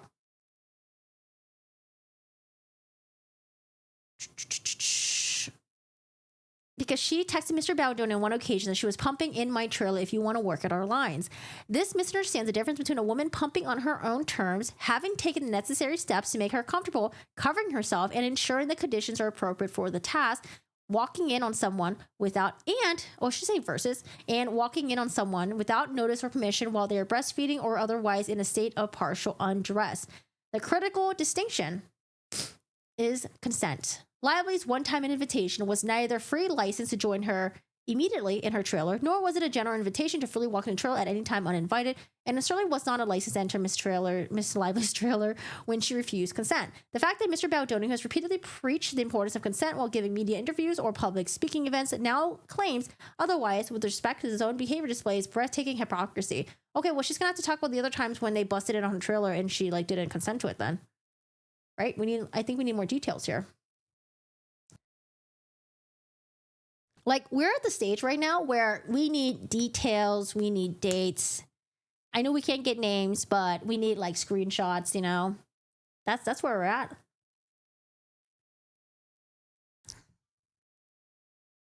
Hi, Min. How are you doing today? It's so ugly and messy. It is. Halo Effect. Hello. Halo says, I don't think Blake takes criticism lightly. She retaliates, in my opinion. Hi, Janet. How are you doing today? How's it going? Janet says, I agree, Michelle. She went back to work too soon after giving birth. Her hormones were all over the place, besides the fact that she'd already had a miserable personality. I don't know. There are times where women go back to the workplace pretty quickly because they're not giving a lot of time off. And I don't know if 4 months is enough. I don't know. Never been pregnant before. But Lauren, how are you doing today? How's it going? Taxi, Lively, publicly breastfed all over the place. In my opinion, either you own it or you don't want privacy. You can't have the cake and eat it. I think she's trying to say that she was in her trailer, either breastfeeding or taking makeup off, where they were busting on her. That's how I interpret it as. But if she was in public, in the public area of the set, and then she was breastfeeding and she got pissed that people accidentally made eye contact with her, that's a whole different story, right? But how I'm reading it is that it seems like they were just busting in on her. We need receipts, Thailand screen. I know we need everything. Give us everything. All right. Baldoni also routinely degraded Lively by finding back-channel ways of criticizing her body and weight. After a few weeks before filming began, and less than 4 months after Lively had given birth to her 4th child, Lively was humiliated to learn that Baldoni secretly called her fitness trainer. And I gotta know how this conversation went down. All right, let's see what Baldoni says about the fitness trainer thing. Baldoni secretly called a fitness trainer without her knowledge or permission and implied that he wanted her to lose weight in 2 weeks. Baldoni told the trainer that he had asked because he was concerned of having to pick up Miss Lively in a scene for a movie, but there was no such scene. Remember, Baldoni was saying there was such scene and that you and Ryan Reynolds berated me and then you forced me to take that scene out. So what is going to be their response to that? Baldoni told the trailer, lose weight, blah, blah, blah. In a later text message sent to his team, Baldoni referred to Miss Lively's trainer as a damn spy and sought to plant stories to portray his concerns as being motivated by his lower... Sought to plant stories to portray his concerns as being motivated by his lower back pain. Okay, but what about the taking out the scene thing? Are we going to address that? The trainer was shady for telling her. It really depends on how the conversation went, though. So this trainer seems to be really close with Ryan Reynolds and Blake Lively, or maybe business-wise really close, because the trainer on their Instagram had all these the Blake Lively program or the Ryan Reynolds Deadpool training program thing. I think he has since removed it on his Instagram page, if the reporting is correct. But if you go to his website where he's selling you these packages, I think Blake Lively and Ryan Reynolds are still on there. So I don't know if he's super close with them friends wise, or it's just a business thing that he's close with them. But it depends on how the conversation went, right? If this guy reaches out to you and he was being extremely fucking rude and was like, hey, I want that fat bitch to lose weight, blah, blah, blah. Maybe that's why he reported back to her, right? Or if it was Justin Baldoni was hey, you made this workout plan thing for me, and I'm kind of worried about my lower back stuff. I have lower back pain. There's a scene where I have to pick up Blake Lively. Do you think I can pick her up, or do you think she needs to lose weight? I don't know. I don't know if that's how the conversation went. It depends, right? I don't know if the fitness trainer made a huge deal about it and then told Blake Lively, or did Justin Baldoni sound like a douche and he relayed that to Blake Lively? I don't know.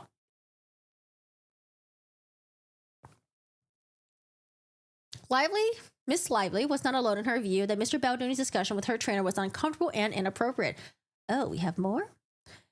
In fact, on January 29, 2025, following Baldoni's $400 million against Miss Lively, lawsuit against Miss Lively and others, Miss Lively's trainer edited the caption of an Instagram post he had originally posted for July 25th, 2024 of himself and Miss Lively and his wife to share his views on the issue publicly.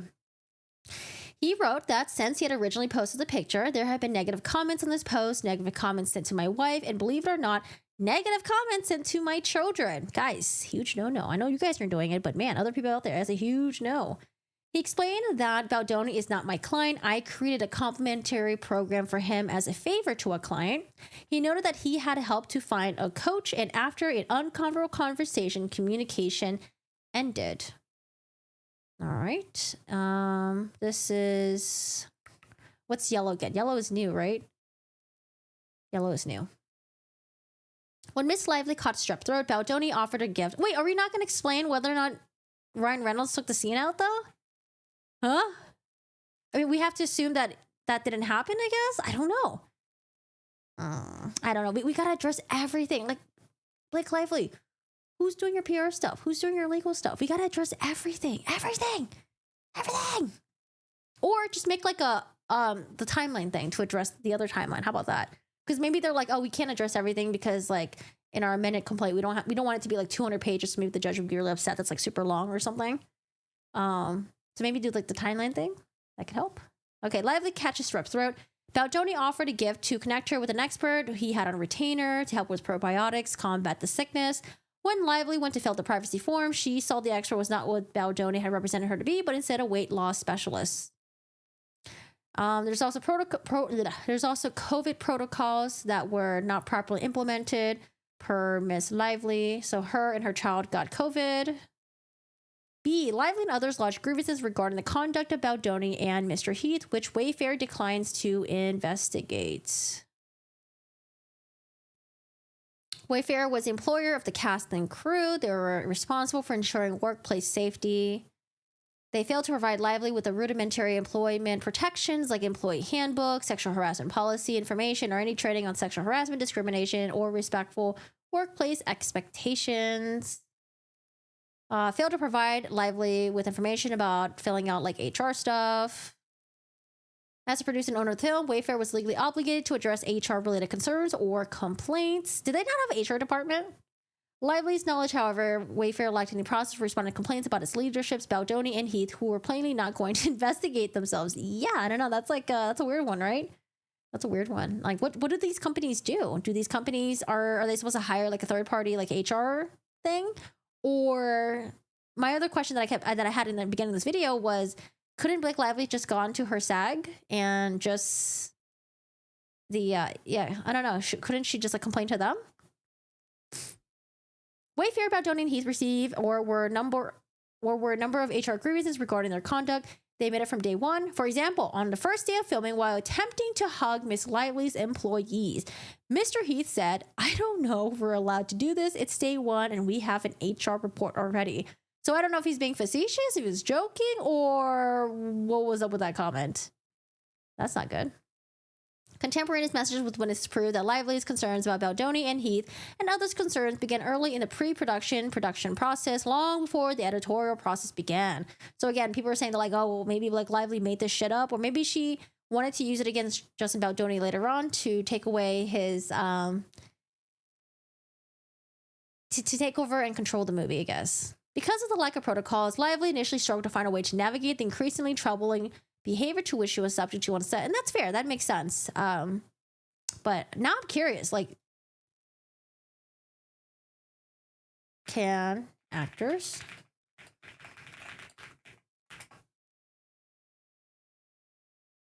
SAG-AFTRA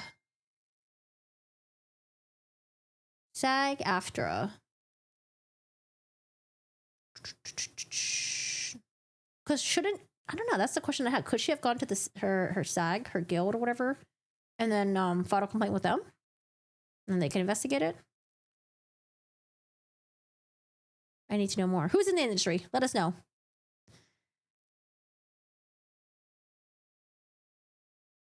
I would agree that breastfeeding is an intimate moment. Here in Germany, public breastfeeding is way more normal than in America. I would never stare at an all-girl breastfeeding woman. Basic. Was the scene too spicy for her hubby? Maybe? Question mark. Personal trainer is a flying monkey, and I'm a damn spy. Blake is yellow. Wait, what does that mean? Justin's weird. People just don't know how to react to him. He lacks social skills, maybe. Yeah, and I remember there was a text message with Justin Baldoni and his team where he was trying to explain his behavior could be based on undiagnosed ADD or something, ADHD or something like that. I like vaguely remember that.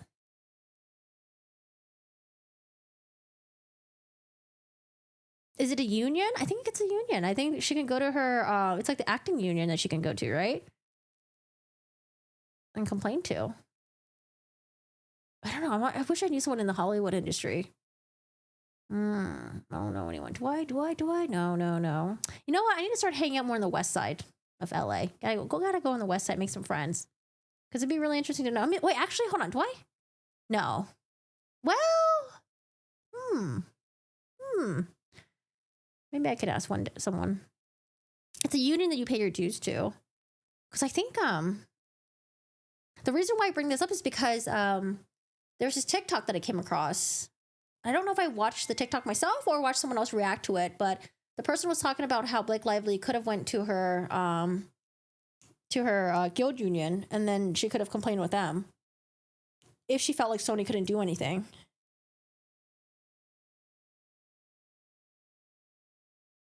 Ask Cook. I don't know. Has he ever had any acting gigs? I don't know, maybe. Or he probably knows someone. I feel like Cook knows everyone in LA. You believe they're both just like douchey actors? If they can't pick her up, get like a stunt double to do it. Yeah, I guess so. Wait, how can some be charming and creepy at the same time? Oh, it's definitely possible. I can't tell if you're joking or not. But yeah. All right, so May 24. Oh, okay. I should just build my own timeline. Ethan Baldoni, blah, blah, blah. Contemporaneous messages with witnesses prove that Lively's concerns about Baldoni. Yeah, so contemporaneous messages, I think that'll be really good for Lively's accusations. Because it's not like after the fact, like, oh, after a fact, we talked about this months later. It's like, we need to know what's happening as it's happening. Begin early in the pre-production and production process, long before the editorial process began. Because of the lack of protocols, Lively initially struggled to find a way to navigate the increasingly troubled behavior to which she was subject to on set. We've got a date. What color was I doing dates again? Shit, I forgot. Green, right? I think green. What was yellow? Green is timeline. Yellow is new accusations. Orange is something that Baldoni didn't address. And pink is other co-stars, right? I think that's what we did. May 23rd, during a particularly difficult day on set, she and a female cast member talked to each other about how uncomfortable they were both feeling. The same cast member later reached out to Miss Lively by text to express appreciation and relief to be able to communicate about their shared experiences.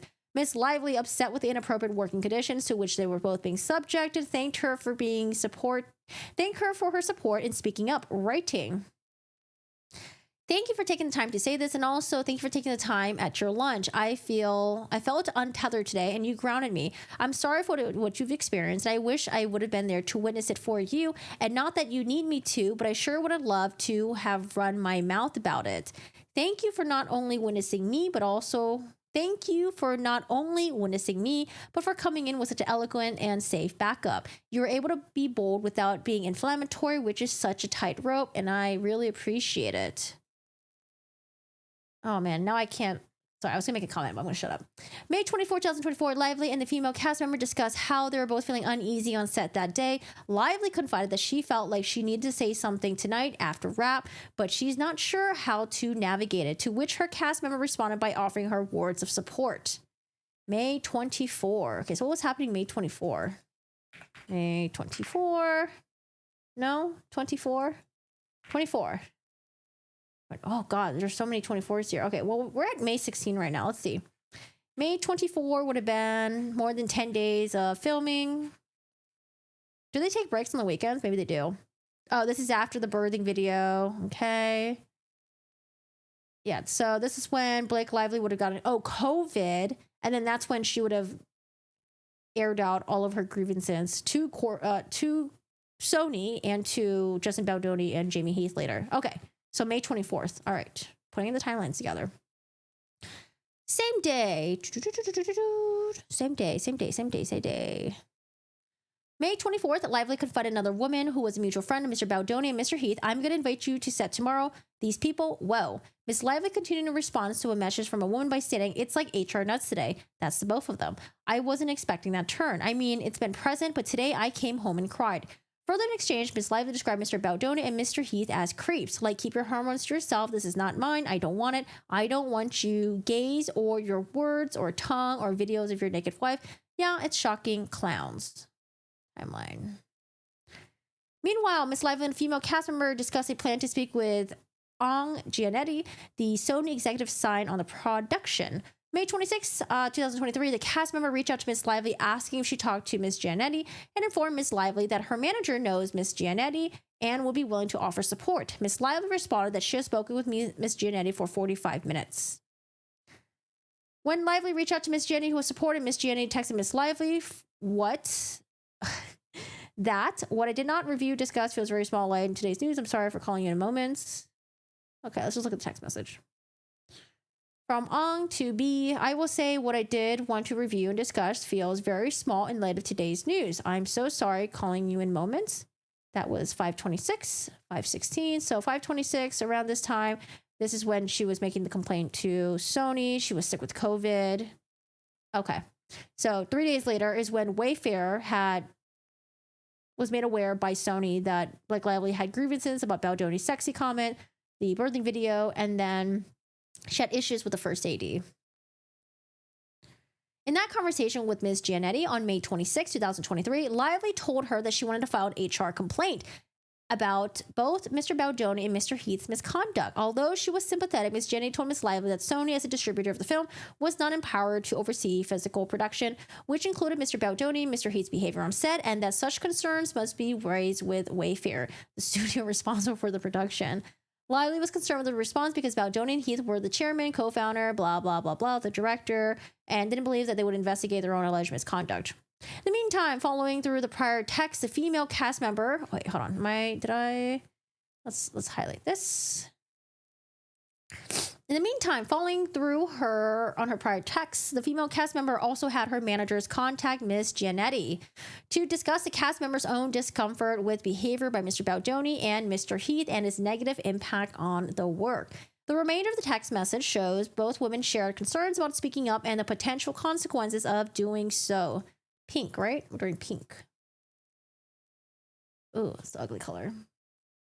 Maybe she really did feel this way at the time. I do believe that.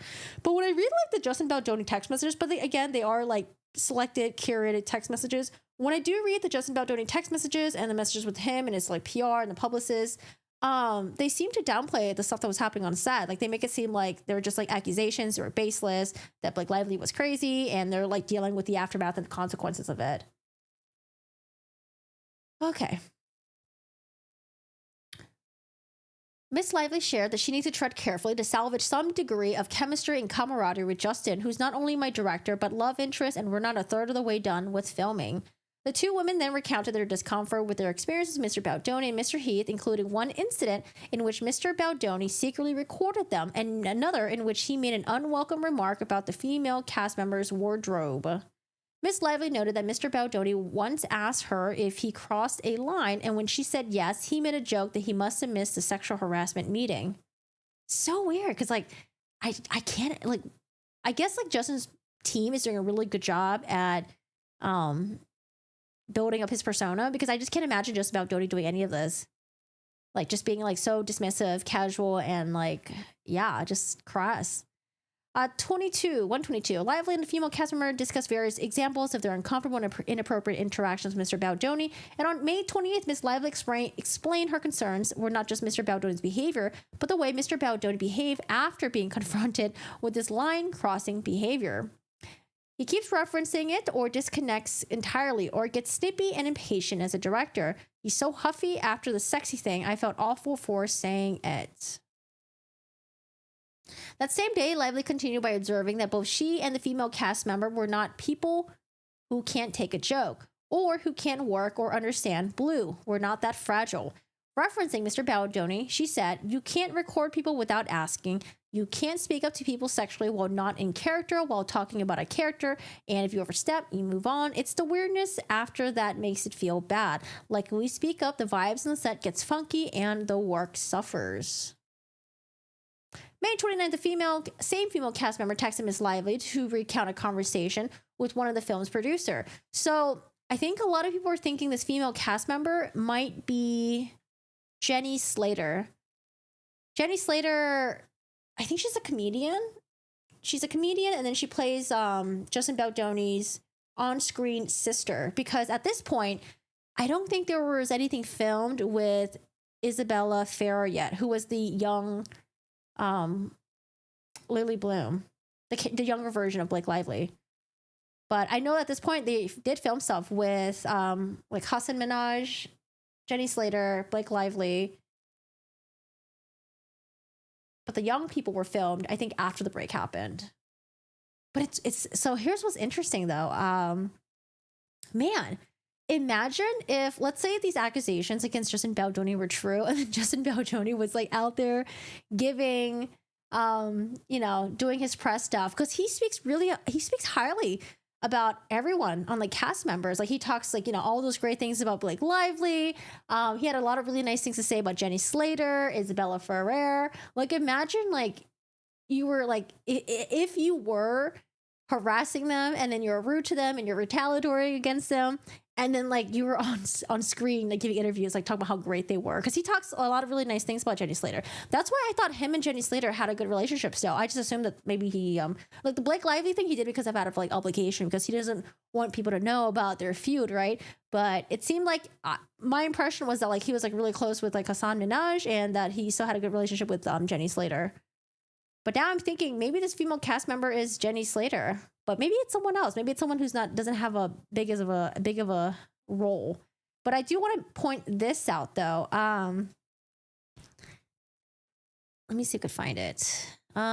Jenny Slater, red carpet interview, Justin Baldoni. Oh, maybe I have this on spreadsheet. So apparently, someone had asked Jenny Slater about how is it working with Justin Baldoni, and like she she kind of just like dodged the question by answering something completely different. Which to me, I was just like, oh, like, does it look that bad? I don't know. But now that we have this information, like if she's the other cast member who felt uncomfortable working with Justin Baldoni, then I guess I can see why she like dodged answering this. Let me see if I can pop this up. Jenny Slater. Is this the one? I think this is the one. I'm not too sure if this is it. Let's see. Talk to me, what was that like, having him be director but also scene partner? I mean, what an intense job! Like to have to do so many things. I just found myself being like, "Wow, I really just want to have one job at once." Like and in fact, I've often felt that way. Like I really like writing, and I like it so much, and it's special to be able to be a writer. But like, yeah, I was looking around, just being like, "I'm good with just acting." I love it. I just want to do it. I feel like I've only begun. So initially when people reported on this, I was like, I don't know if that's like, it shows that she has a feud with Justin Baldoni. But now that I'm looking at it in retrospect, assuming that she might have been the female cast member, it could be seen as like, oh, maybe she was like completely dodging the question about answering how is it working with Justin Baldoni as him as an actor and as a director. And she's like, wow, I can't even do both jobs. Like, man, that's really hard. So I don't know. What are y'all thoughts on that? I don't recognize her from Parks and Rec.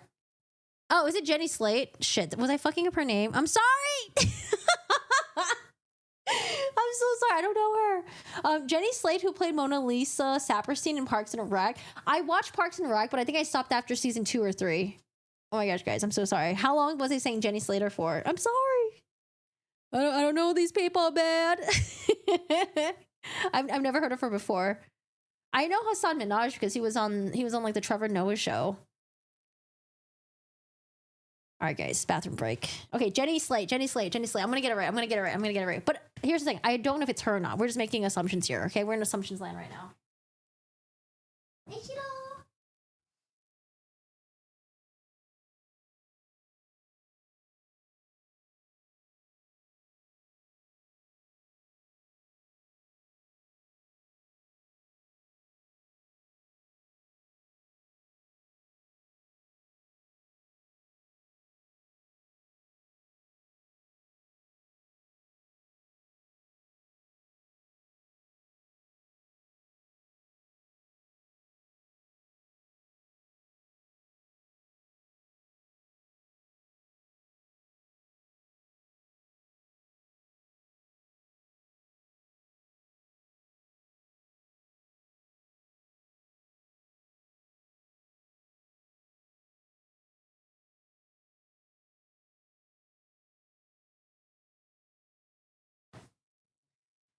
Okay. Oh, what's in my pocket? Oh. All right. So, guys, don't be a nasty bitch like me. I had like this like €3 lip balm I put on my lip, and now I have like bumps on my lip. I think it's like all nasty and like, oh. That, or I read that it might be like an allergic reaction, but I don't know, dude. It's like I got these like bumps here. Do not use old chapstick. Ugh. Anyways, you finally caught up. Yay! What's up, Jan? How are you doing today? Hello. Ice the bumps. I don't know if it's that kind of bumps. It's not like swollen bumps. It's like nasty. Like if I popped it, there's juice coming out of it. Oh, this sounds like childish playground, bickering on both sides. I don't know. I mean, the stuff happening on set sounds really serious, and it sounds really inconvenient and annoying to work with. Now, I don't know if it's like considered like traumatizing, right? But I don't know. Being in that environment, it's intense already. You're like acting, you're working long days. It could be really, I don't know, tough and annoying to deal with. Elf is the best. Do you see Elf in the background? I do have an Elf on the shelf, but I don't think he's here. Unless he's running around the house again. You never know, man. Some of these dolls, they get possessed, okay? All right, so May 29, 2023. Timeline. The same female cast member texted Lively to recount a conversation with one of the film's producers about a cast member's own concerns with Mr. Baldoni and Mr. Heath's conduct. The producer agreed that the situation needed to change. Later that day, the same producer also reached out to Miss Lively to say that she had spoken to Ms. Giannetti and confirmed her conversation with the female cast member about what was occurring on set. Ms. Lively thanked her for reaching out and replied that they would catch up later that week. Yes, we need screenshots. Why do we not have screenshots? The next day, June 1, 2023, the producer reached out to Ms. Lively again to praise her. Ms. Lively responded with gratitude and thanked the producer for taking the space to set up where we needed. The producer in turn thanked Ms. Lively because she helped make the space for them to finally start listening to me, so thank you. Yeah, I just don't know how Lively thought it was so... I don't know. Lively and her team... Well, I guess when people file lawsuits, do they technically provide like a shit ton of evidence? Or do they just have like, I think usually when we read it, they just have like the allegations out there, right? Sometimes we'll get like a snippet of a text message, but I don't know. I feel like we need some text messages here. But I don't know if they were concerned about like the length of it. I don't know. But didn't Baldoni file like 160, 180 pages? After unsuccessfully attempting to raise concerns with Sony, Lively especially told Baldoni and Mr. Heath they were serious HR problems on set. Mr. Heath responded that they knew, implying that someone had mentioned to them that Miss Lively had raised concerns. In response, Mr. Heath told Miss Lively that he thought she wanted to see the nude video of his wife. All right, so this is sort of new. June 1, the female cast member told Miss Lively that Mr. Baldoni had expressly acknowledged her concerns in writing, stating, I recognize that the last few days of filming have been really difficult, but I wanted you to know that the work is really great and I'm excited for what we're creating. Equally important is that I was made aware of your concerns. I wanted you to know that they are fully received. I hear you and adjustments will be made accordingly. Oh, this is a screenshot that we saw actually. The cast member told Mr. Baldoni had... Oh, did Mr. Baldoni just like copy paste this text message to both Blake Lively and the female cast member? Because I think he wrote this to Lively as well. The cast member conveyed to Miss Lively she did not feel the acknowledgement was satisfactory. Miss Lively agreed. June 28, 2023, female cast member confided in Miss Lively. Wait, sorry. We're doing timeline, right? Fuck, now it's getting all mushed together. No, I guess I'll do yellow. Female cast member. June 8, 2023, female cast member confided in Miss Lively that she had difficulty having a conversation. Wait, sorry, hold on. Pink. Back to pink. Try not to organize. Had difficulty having conversations with Baldoni. Miss Lively responded that she too found it really hard to speak to him. I try to cover with busyness, but not sure that covers what's going on. I think we're fine. We have some stories to tell, and who knows, if it wasn't a shit show, maybe we wouldn't have found each other in such an anchoring way. I noted they were survivors with shared trauma. Yeah, see, I do think it's Jenny Slate because Jenny Slate and Blake Lively, they do some like appearances together, and then like, but I wasn't sure Blake Lively was just to say it for the cameras, but she mentions how like her and Jenny Slate got really close with this project, and like she was like really sad that like The movie was like over. And it seems like they really bonded over this movie. So I wonder if they bonded because of the whole Justin Baldoni thing, which would be wild because Justin Baldoni was like saying such nice things about Jenny Sladen. Like, if I was Jenny Sladen, this guy was out here, you know, putting this face on and saying all these nice things about me, knowing what he did to me, you know, I would probably roll my eyes too. All right. Well, June 8th. I read this already. Baldoni's response to hearing the grievances of Miss Lively and another female cast member was dismissive. June 8th, the female cast member who raised concerns about Mr. Baldoni's behavior told Miss Lively that Mr. Baldoni had been heard complaining to another actor that, dude, I have to tell you something, but I don't want to get canceled or lose my job. And you can't say anything on the set anymore.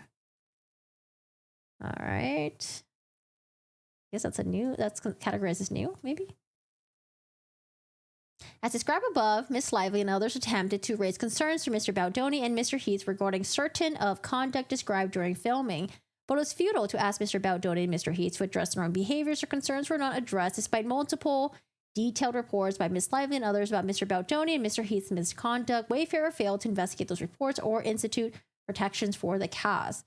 This is so even though the incidents discussed above, among others, did not take place in isolation, and many, if not all, were witnessed by others. Here's the feel that I'm getting. I'm getting a feel that one party that feels like they're not doing anything weird, creepy, in any way. And they're just like, fuck, man, I feel like I can't do anything on the set without having to possibly get canceled or have a complaint about me. And then we have the other side of the party who generally feels like the behavior on set is like inappropriate. And that these guys are just downplaying and minimizing it and not taking my concerns seriously. So I think that's what's like happening here. And that's like the same sentiment that I feel too when I'm reading the Justin Baldoni stuff. Like, I think that's how he felt. Like, damn, like I'm scared to interact with this person because I don't know how she's going to take it. Maybe she's taking it, you know, further than what it really is.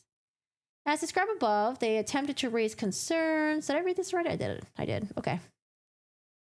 In their Jan 31, 2025 amended complaint, defendants admit that Ms. Lively raised concerns directly with Baldoni and Heath as early as May 23. They did. Their narrative about this complaint is telling. Ooh, tell us why. According to the defendants, Mr. Baldoni was immediately suspicious of Ms. Lively's concerns, and although defendants cannot point to a shred of contemporaneous evidence backing this up, defendants now insist they're informed by Sony that any complaints were not sexual in nature, and that Baldoni sensed that Lively was intentionally manipulating the facts. Mr. Baldoni admits that the way he addressed this was to create an acknowledgement note for someone else to pass it on to Miss Lively, which Miss Lively found entirely unsatisfactory. Defendants concede that Miss Lively requested a meeting the next day on June 1, 2023.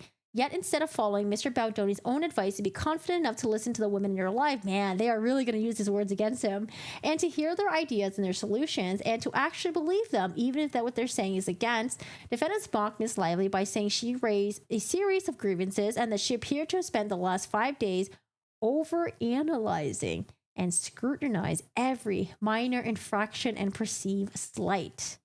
In sum, defendants have conceded that Ms. Lively's concerns raised concerns about their behavior both to Sony and to them directly, but the response is to retroactively rebrand those concerns as non-sexual and criticize Ms. Lively for overanalyzing perceived slights.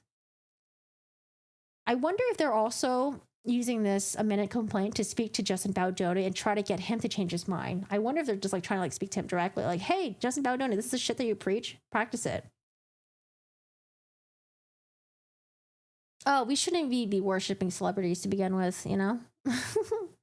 Maybe like appreciate their arts, you know, their movies, all that stuff, but like to like worship them, think they're like perfect human gods, like no.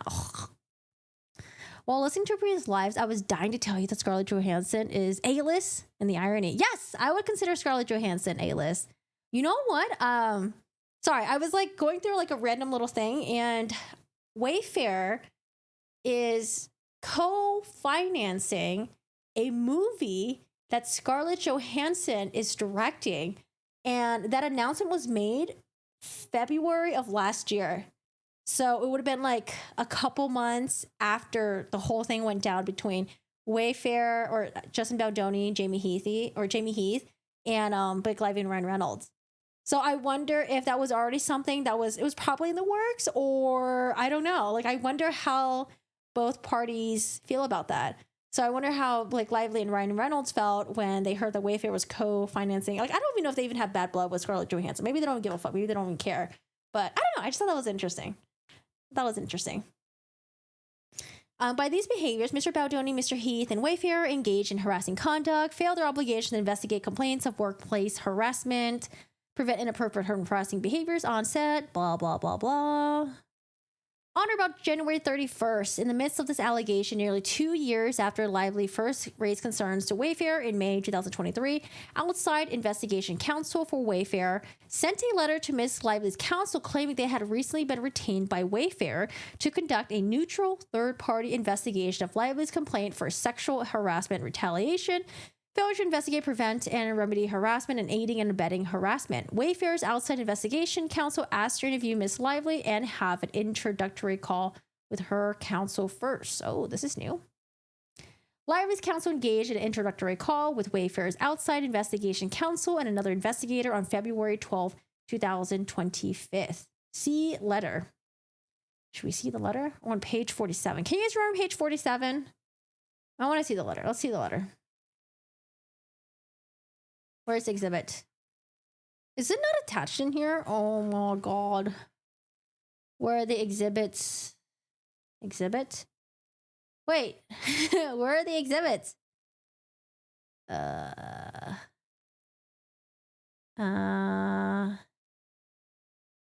Did they forget to attach exhibits or what? What the fuck is this exhibit? Okay, I don't see the exhibit. Maybe it's coming.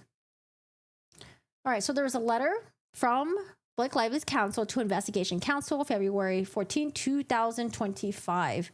Oh, that was like a couple days ago. The investigators acknowledged that Wayfair had a legal mandate to conduct an investigation and confirmed that Wayfair had not previously conducted any such investigation. All right, new information. Investigators confirmed that 1, Wayfair controlled the investigation budget, the documents and info that the investigators would receive. 2, the investigation would be attorney-client privilege. That is a holder of the attorney-client privilege. Wayfair would have the right to all of the investigators' interview notes, memoranda, determinations, conclusions. Can they just hire a third party to just do the investigations, like an HR? Isn't there like an HR thing that can do this? Like, I don't know, in Hollywood, third-party HR company? Which Wayfair could keep completely secret if chose to do so. 3, the Wayfair Parties Council would have the right to sit in on investigators' interviews with any Wayfair parties. 4, was entirely Wayfair's decision as to whether the findings of the investigators were memorialized in a written report, and if there were a written report, it would be solely up to Wayfair to decide whether the report would ever be provided to cast, crew, Sony, or the general public. Yeesh. Investigators acknowledge having read Ms. Lively's complaint and confirmed that if these incidents occurred as alleged, there were significant problems within the organization they would have to contend with. Yet, the investigators conceded that they would not make any recommendations for corrective actions that Wayfair should take based on the investigation findings, which they describe as beyond the scope of their work. What? For Wayfair? It will be solely up to Wayfair to decide to do what to do, if anything. Okay. Oh, shit. Didn't mean to do that. So useless. Wayfair's belated launch of investigation in 2025 is damning admission to Wayfair's failure to investigate events that were reported to Wayfair in 2023. It also demonstrates the hypocrisy of Wayfair's claims that it simply wants all the facts to be released for public consumption. A privileged and confidential internal investigation that is financed and controlled by the same Wayfair executives who have been sued for SH and retaliation is not an exercise in transparency, but a sham. Especially so when litigation is already an issue, will follow for neutral fact finders to determine Wayfair's liability based on documents, testimony under oath provided by the Misters Baldoni. Is it Misters or Misters? Misters or Misters? Baldoni, Heath, and Sarowitz. I personally never hated Ryan Reynolds. His whole lawsuit has really ruined him. I will say that I can't help but feel some annoyance now when I watch Blake Lively interviews. I don't know. I don't know if it's just because people have pointed out so many things about her. So like when I watch her interviews, I just get like annoyed. Just like, ugh, annoyed. Anyways. Maybe it's just because I was watching a bunch of Blake Lively interviews and like the whole "It Ends With Us" and just about Jodie. Maybe I just got annoyed of just like listening to her. Maybe I just had to take a break from listening to her.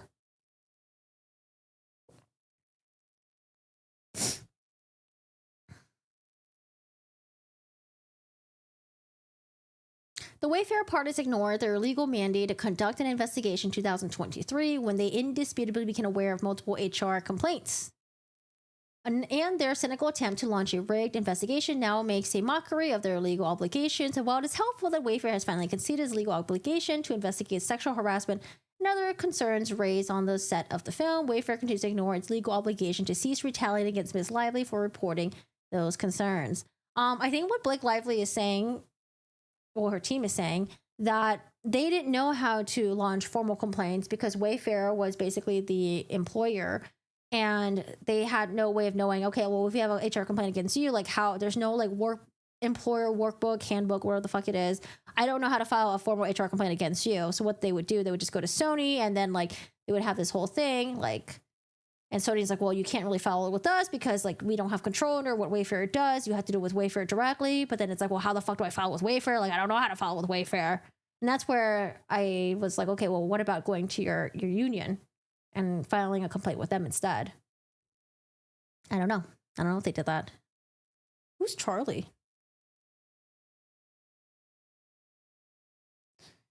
The parties negotiated a contract writer regarding Baldoni and Mr. Heat's conduct on the set of It Ends With Us. Now we're in May 2nd. Just rewinding it back a little bit. WGA, made of the two American labor unions representing more than 16,000 writers in film, TV, radio, online media, they went on strike. The film temporarily halted production in June 2023 as a result of WGA picketing. On June 15, 2023, Wayfair and Mr. Baldoni announced a continued halt production due to the strike and lost days experience from picketing. SAG-AFTRA also went on strike. The strike ended. Before returning to production, Lively and a female cast member discussed their mutual dread of going back to the film set. October 13, 2023, Lively texted the cast member sharing that she keeps getting hits of experience in really upsetting ways. The female cast member agreed and expressed regret about the situation. New information, I guess? No, I guess it's more timeline, right? Ugh. I don't know. I guess timeline and new information is like the same thing. At this point, actually, hold on. What's a green and yellow? No, I'm gonna get confused actually. I was like, maybe I'll do green and yellow. Green and yellow makes what color again? Blue, right? Or wait, no, green and yellow. Wait, green and yellow makes blue, right? Oh gosh, my primary colors. At this point, after Miss Lively and others had unsuccessfully attempted to resolve the ongoing problems on set and having significant concerns about the return to production, Lively worked with her attorneys to address the conditions described above and create a safe environment on set for herself and others. Oh, I was actually wanted to know more about the whole makeup artist thing. Yeah, I know like Blake Lively said that there was a makeup artist that used her fingers to put something on her lips, like, I don't know, lipstick or lip balm or some shit like that. She was like really uncomfortable about that. I don't know. I was going to read more about that, but I completely forgot all about that. Is it green? The one that makes blue. Oh, is it green and yellow makes blue, right? No. Green and yellow makes light green? Wait, blue and yellow makes green. Wait. Blue and yellow makes green. Okay, I can see that. Green and yellow. Oh, wait, no. Is it red and green? Red and green makes blue? Red and green makes blue, right? Oh gosh. It makes a brighter green. Okay. Like neon poop green. All right. At this point, after blue is a primary, but it can't wait. Oh, you're right. Blue is a primary, red and green. Wait, hold on. Yeah, blue, red, green, right? Blue, red, green. Blue, red, green. No, yellow. No, is blue a primary? Oh my gosh. Kim, you know what? Shower thoughts later. Blue, red, and yellow can't be made. Okay, yellow is primary. Red. I thought blue can't be made. Blue, yellow, red. Okay. Green can be made. Wow, this is like, we did this in Head Start. This is Head Start knowledge. At this point, Miss Lively and others had unsuccessfully attempted to address and resolve the ongoing problems on set, and having significant concerns about the return to production, Miss Lively worked with her attorneys to address the conditions described above and create a safe environment on herself and others. Exhibit A. We have no exhibit attached to this. Where are the exhibits? So they sent it over to Wayfair on November 9. Wayfair responded. November 15. They agreed to the contractual rider. They executed January 19. Are we going to talk about the meeting with Ryan Reynolds? I don't think so. All right, so we have provisions here, which I'm not going to read because we've already read through the provisions.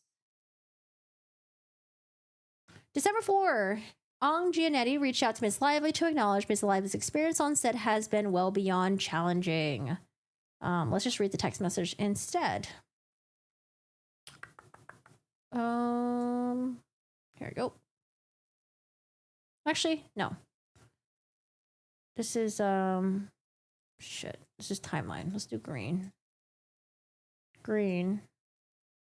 I've been singing the mixing colors song for Yo Gabba Gabba. I didn't know Yo Gabba Gabba was still a thing. I remember hearing about that. Okay. I think you're ribbing some of the... You're ribbing of the colors... Wait, what? Okay. Colors. You're confusing print primary colors. Print primary colors. Like print, like ink. Yellow, magenta, cyan, black, and light primary colors, red, green, and blue. Maybe I am. Can I just blame it on jet lag? I know it's been 2 weeks. Can we just blame it on jet lag? Let's blame it on jet lag. Jet lag and yeah, just man, it's just so hard adjusting. Oh, the cone colors in our eyes. Cones and rods. I remember that. The all hands in person meeting provided for the contract writer occurred January 4th. All right. Are they going to discuss anything? January 4th meeting, the parties discussed. It listed 20 examples of the behaviors that gave rise to the contract writer. From her contemporaneous notes, these behaviors are listed full early in the complaint, paragraph 3. Neither Baldoni and Mr. Heath denied the veracity of Miss Lively's examples. I mean, they probably acknowledged they did do it, but then they probably think it wasn't as bad as how it was purported, I'm assuming. I don't know, because that's the sentiment that I get when looking at Baldoni's text messages with his team. Like, these are like nothing burgers. Miss Lively requested Baldoni and Heath agreed that such behaviors no longer take place, as memorialized in the language of the writer, and Mr. Baldoni and Heath agreed. The production resumed January 5th. Are we going to talk about the takeover? Let's see. On January 14th, before all of the cast had returned to the set, Miss Lively assured one cast member, "You'll enjoy it this time. You don't need to hug anyone is the best part." Miss Lively continued, "He won't touch you or shouldn't. I don't think he or Jamie will." Miss Lively said that she felt good. "Solid. It's a professional set and we're getting good work." That professional set was a result of an 8-month process in which Lively attempted privately to resolve concerns of misconduct and sexual harassment by Mr. Baldoni and Mr. Heath. Wayfair failed to investigate those concerns, leaving it to Miss Lively to negotiate for workplace protections to remedy the toxic environment on set. Understanding the risk she was taking by speaking up, Miss Lively asked, and Wayfair agreed in a contract not to retaliate against her in any way, including in the press. While Lively remained disturbed by her experiences, she trusted that Wayfair would honor the contract it signed. Instead, the Wayfair parties launched a vicious, well-funded retaliation campaign against her, which has grown more aggressive and harmful over the past several months. Oh man, okay, so let's see. Lively led the edit of Sony's cut of the film, which was the version released in theaters. All right, what do we have about here? Baldoni and Wayfair has falsely claimed that Lively took over the movie as a self-aggrandizing power play. Defendant's entire accusation would rely on Miss Lively and others fabricating malicious claims nearly a year before an edit, though Mr. Baldoni and he's repeatedly engaged in inappropriate behavior with witnesses and corroborators in real time. And then, even more complicated, their accusations would have required Miss Lively to rely on the hope that Wayfarer parties would sign a document acknowledging and agreeing to cease the detailed and specific misconduct described in her claims. After writing letters of apologies to other female cast members 8 months before, and also, most critically, the supposed master plan they absurdly accused Miss Lively of would rely on the hope that Wayfarer would never, in that 1.5 year, launch a HR investigation to clear their innocent names, but instead allowed their film to be stolen from them. Okay, I guess this is new. Lively bullied. The assertion that Lively bullied her way into the edit room is not only false, but it was not even necessary. If she was not happy with the film, she could have just easily moved on to her next project. She had offers for directing jobs before, during, and since the film. If she wanted to direct, she could do that at any time without having to deal with the Wayfarer parties, whom she very clearly wanted nothing to do with. I feel like they should have rewrote this sentence. This sounds a little bit amateur, childish. Like, she didn't even need to be on here. She had just done it anytime when she wanted to. Like, I don't know. I feel like they could have worded it in a way that was a little more craftier. This sounds a little bit childish, but maybe it's true. The story of the edit of the film is not relevant to Miss Lively's claims of sexual harassment and retaliation. It's a red herring designed to distract the public away from the grave misconduct by the defendants. The Sony cut is a film that was chosen to be released in theaters. Miss Lively led the Sony cut with their... Oh, they're calling it the Sony cut now, not the Blake Lively cut. Huh. Is she trying to say that Sony wanted her to take over and edit and all that stuff? I don't know. I felt like she should have just... I mean, I guess, like, if this narrative was made up, I feel like the best narrative would just be like, hey, she was unhappy with Justin Baldoni's cut. She took over. Yep, she did it. But I don't know. Now she's saying that it's Sony's cut. So it's not the Blake Lively cut versus the Baldoni cut. It's the Sony cut versus the Baldoni cut. Interesting. No. Italian culture shock mess with your head. Sue Florence for emotional damage. I want to go back to Florence. I want to go back there.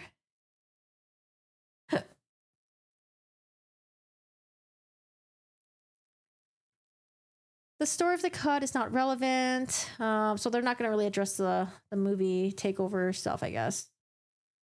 Sony cut was chosen to be released in theaters. Here's a text message from Ang to Blake Lively.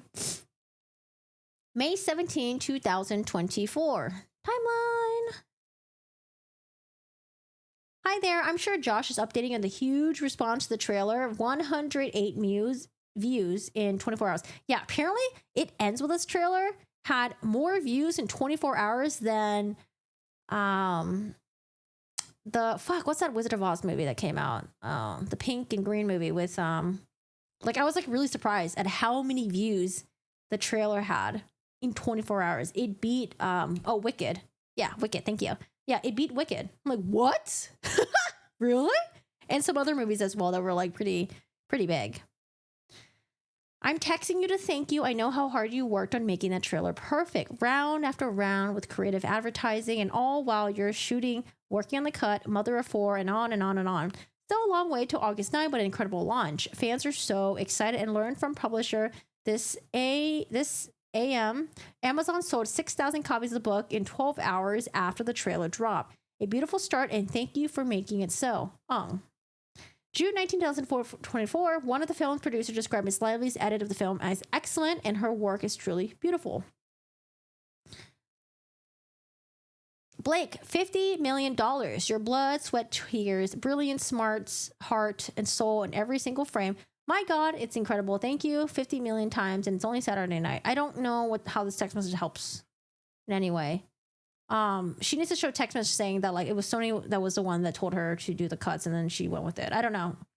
Okay, I feel like this part is like kind of weak.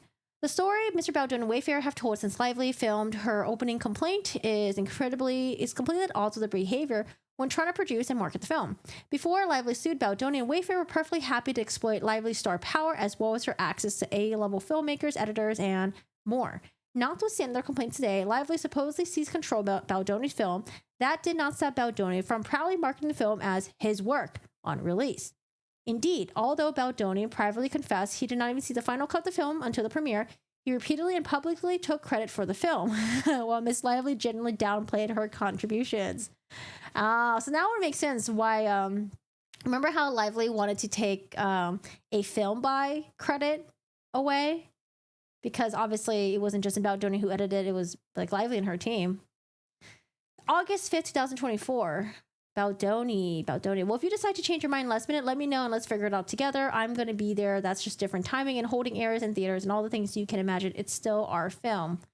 Oh, so Lively is now saying that, like, oh, Baldoni is trying to take credit for her work. But, like, I think Baldoni was just trying not to make waves, because it'd be really weird if Baldoni was hired as a director or was a director, and then all of a sudden he started giving Blake Lively credit for directing.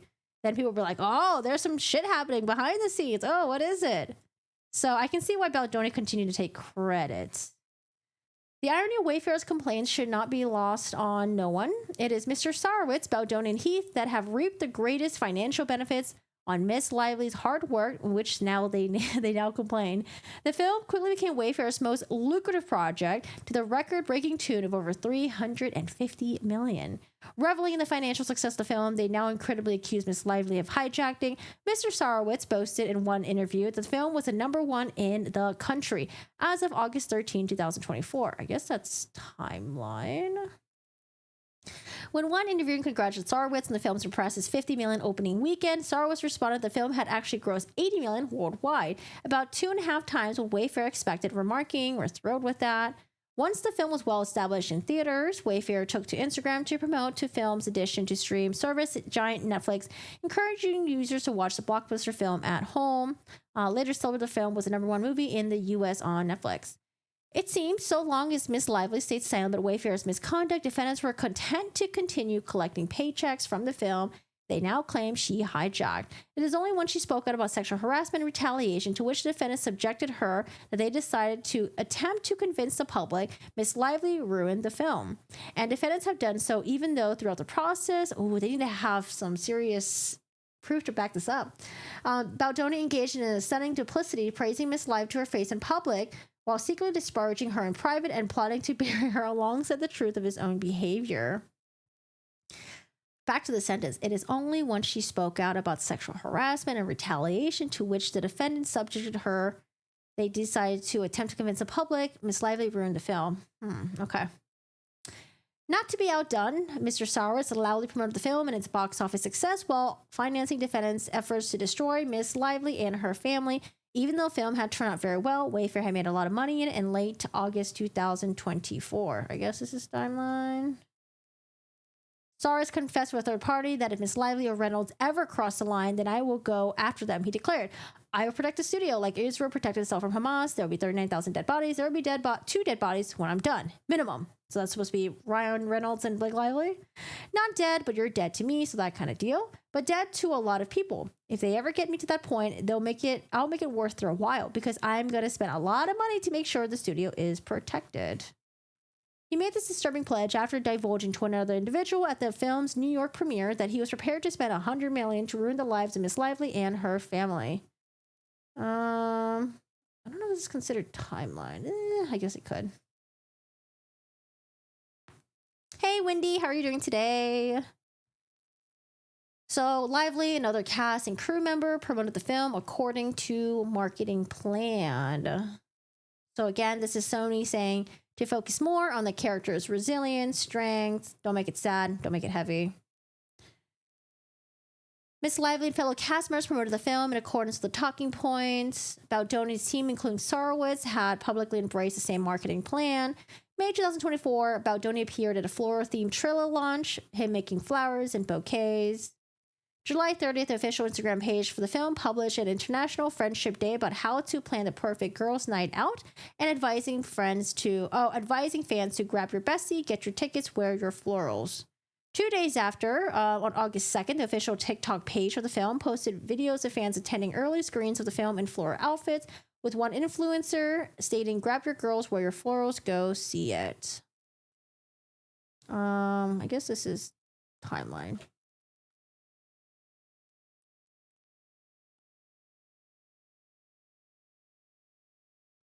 You know how they do that whole AI thing where they'll replace everyone in a movie in a scene with William Dafoe's face. Let's do that. Yeah. Wicked, you actually enjoyed that movie? Yeah, Wicked was actually enjoyable. I didn't like super like love it because like I think musicals and I don't know, it wasn't my thing, but like it was like pretty enjoyable. Yeah. Can't wait for. I didn't know they're gonna do a part 2 on that. August 11, Mr. Heath was defending Sony's marketing plan as brilliant and fantastic. We saw those emails. Baldoni pivoted away from the film's marketing plan. Abel cautioned Baldoni the shift might be too drastic, but still Mr. Baldoni insisted on a TikTok strategy and that his promotional activities for the film should seek to amplify what he described as survivor content.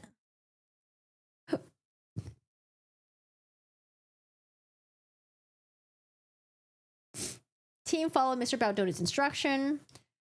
Jennifer Abel wrote, "It doesn't feel performative now that you've done major substantial press on the topic."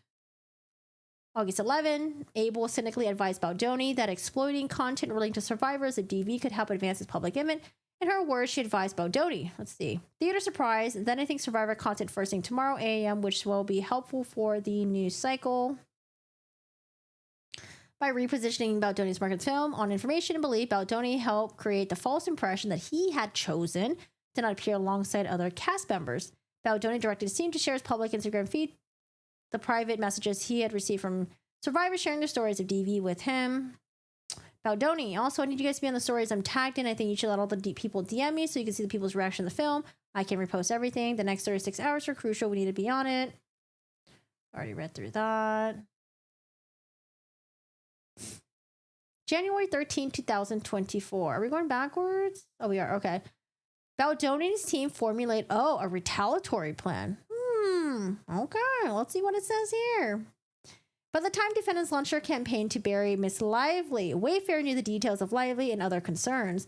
The complaints raised regarding Baldoni and Heath's behavior. January 4th meeting, the materials. January 13, just 9 days after the January 4th meeting in which Miss Lively detailed each of the concerns, Miss Abel reacted to the E! News story depicting a kiss on the set, stating it's so cringy. When her colleagues responded that Blake was probably grossed out too, Miss Abel responded, "Yeah," and filed a cease and desist. On information believed, Miss Abel was referencing Lively's complaint regarding Mr. Baldoni. Possibly. As early as May 2024, Baldoni told his team they needed a plan to get ahead of the claims against him. In the event they were to go public, specifically, Mr. Baldoni wrote, "Just want you guys to have a plan. Plans make me feel more at ease." Yeah, I remember that. I guess I can highlight this. May 17th, Baldoni texted his publicist. So I think we already know the timeline on all of these. Yeah, January 24 or June 24. I think, I think we mentioned this because someone was talking about Baldoni's behavior and I said something about like ADHD, right? Okay, so this is what Baldoni said. June 24, 2024, Baldoni proposed a planned neurodivergence. Okay, Baldoni to Jen Abel. "Hey guys, one thing I think I want to do is the Dr. Amen show. Matt, I know you have feelings about it, but his practice saved my friend Miranda's life a few months ago. With everything going on, I want to have an offensive move showing my neurodivergence with some of the attributes that come with it so I can start talking about it. Most anything that I've been accused of, in quotations, is social awkwardness and impulsive speech, and I think me sitting down with him and just looking at my brain and talking about some of these things will be helpful for me." That same day, Abel reviewed again the agreed upon list of protections that form the basis of the contractual rider. You know these timelines.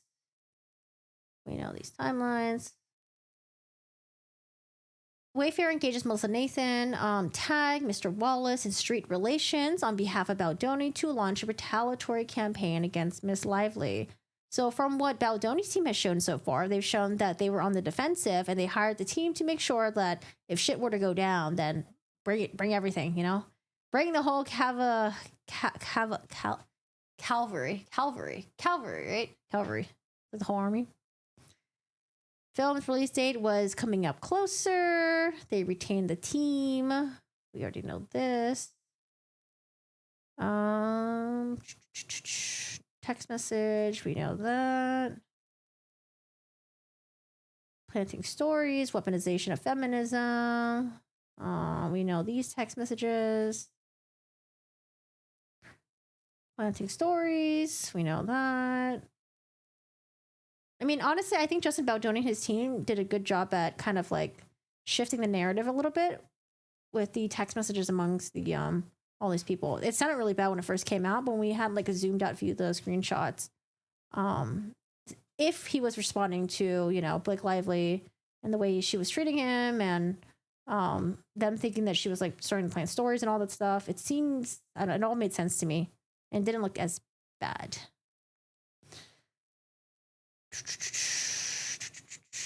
We have the price quotes. This we already covered. Mr. Wallace. Okay, let's want Mr. Wallace. Mr. Wallace is now added to this complaint.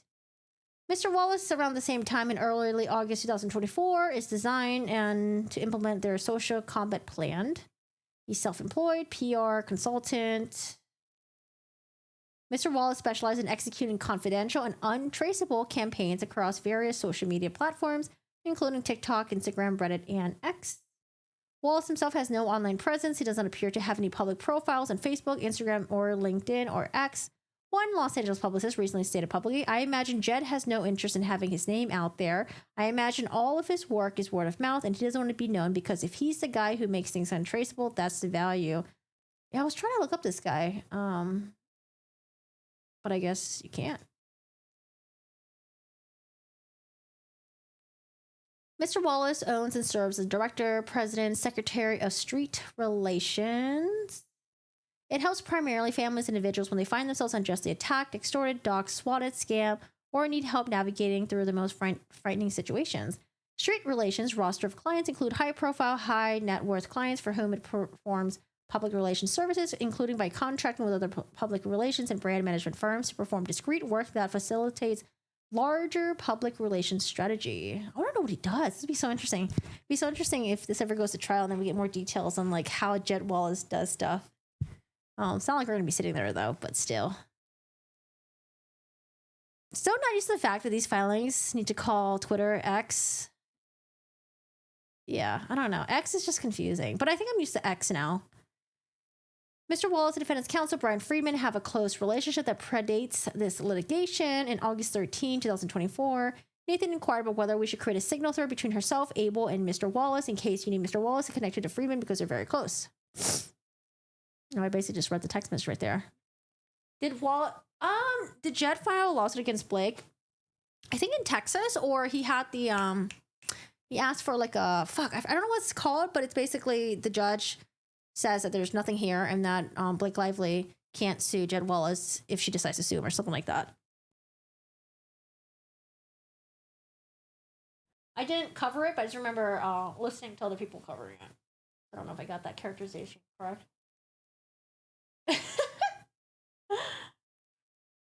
You know, baloney came to my mind because I was thinking like, okay, what are the names that they can call each other on either side? I think so far for Blake Lively, I've heard Fake Lively and Blake Lies. It's like not as creative. And then for Justin Baldoni, I was thinking like, I don't know, Justin Baloney, Justin Phony. But if someone actually called Justin Baldoni, Justin Baloney, yeah, seems really grade school. Oh, Snake Lively? Oh, I haven't heard that one.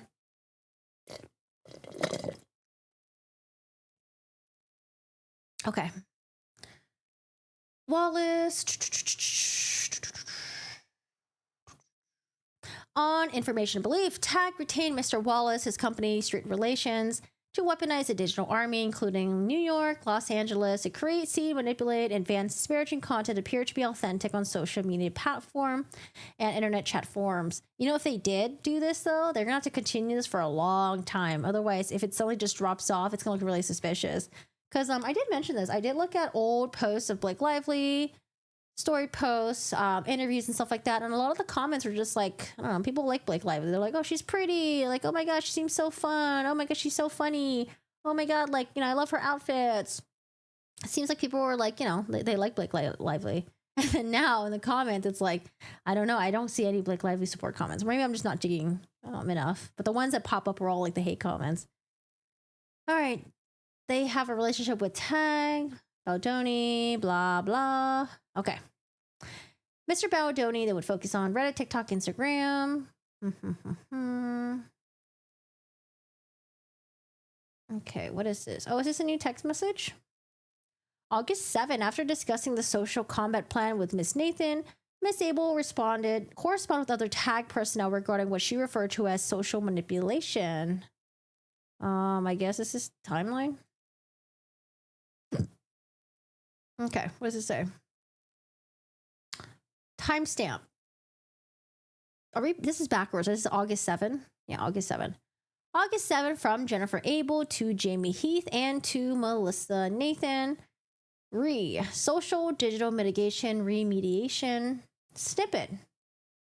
Thanks, Katie. Just to clarify so we understand, does this cover your initial fee plus what we discussed in terms of social media mitigation and proactive fan posting to counter the narrative, or is this in addition to the 15K? Oh, we already read this message. I guess I'll read it. Or is this in addition to the 15K previously agreed upon? The fee for Tag does not include what we discussed with MN earlier regarding social manipulation from the separate team based in Hawaii. In short, is the total fee incurred by Wayfair 30K, or is there more required to ensure we are properly, I don't know what the fuck that means. Prone? I don't know what that is. I think I've already read this, right? Yeah, I think we already read this.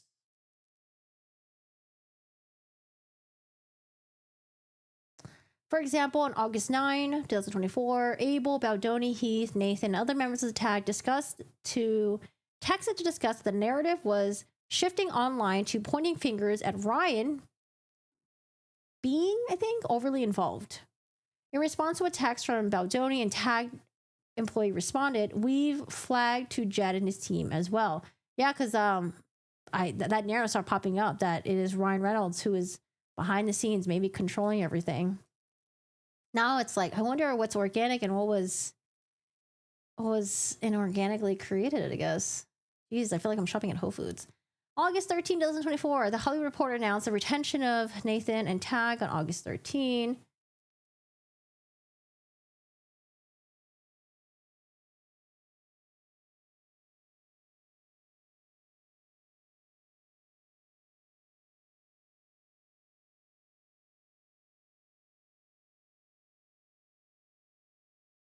The next day, an employee of Tag texted a link to a salacious story about Lively's family and noted the tides are swirling about Ryan now, FYI. Along these same lines, the team had previously shared an upsetting TikTok video which called for Blake to divorce Ryan, writing, "You guys will love this." Another Tag employee then described his post as very helpful. "You will love this," link, basically saying that Blake needs to divorce Ryan because he's made her into a meme. He's ruining her biggest movie of the year, forcing her to ostracize Justin, rewriting the script, etc. August 9, the day the film premiered. Which premiere was this? Is this the one that's in New York? Because I know there was a New York premiere and there was like a London premiere. Maybe this is the one in London. Abel, Nathan flagged social media accounts questioning about Baldoni's misconduct to Mr. Wallace, directing Wallace to take serious actions on the social side. Yeah, I want to know, what does Jed do? What exactly does Jed do? Seems so interesting. Same day, Wallace reportedly told Nathan, "We are crushing it on Reddit." Oh, I did find like an old Reddit post around the August timeline, and it seems like it was like a mix of hate and support towards Blake and Justin Baldoni. It was mostly people were like, "What the fuck is going on? Does anyone know? Does anyone know what's going on? Oh, I like Blake. Blake seems like really nice. Oh, Justin Baldoni, I guess he seems like he could be a creep. I don't know. He looks weird." And then like, I don't know, like that to me seemed kind of like organic to me. Like it was like people wondering what the fuck was going on, and then there was like same amount of hate or love towards Blake and Justin Baldoni.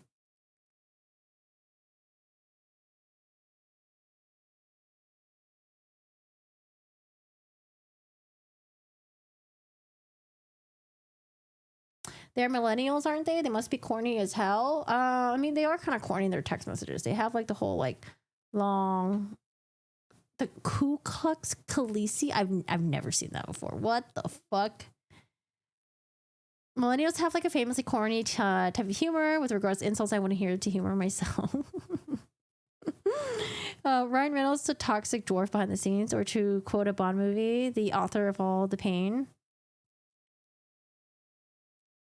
like did have a mean girl rap back when she did Gossip Girl, so definitely not Ryan who made her mean. Oh, you made it up. I was like, I have not seen that before. I have not seen that. Okay. Around the same time, threads on Reddit began to speculate the feud between Lively and Baldoni. I saw those speculations, but it was just people who were just wondering what the hell happened. August 9, Nathan sent Miss Abel 2 links to articles. Okay. So again, we've already seen these before. I think a lot of this is just going to be the same shit. August 10 was when there was a huge shift, largely due to Jed and his efforts.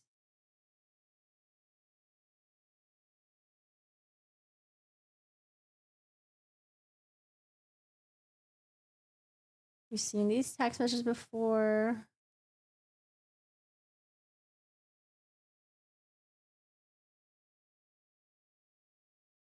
In the days that followed, Abel and Nathan discussed working with Mr. Wallace and his digital team to amplify, boost, or suppress social narratives and posts on social media, including on TikTok.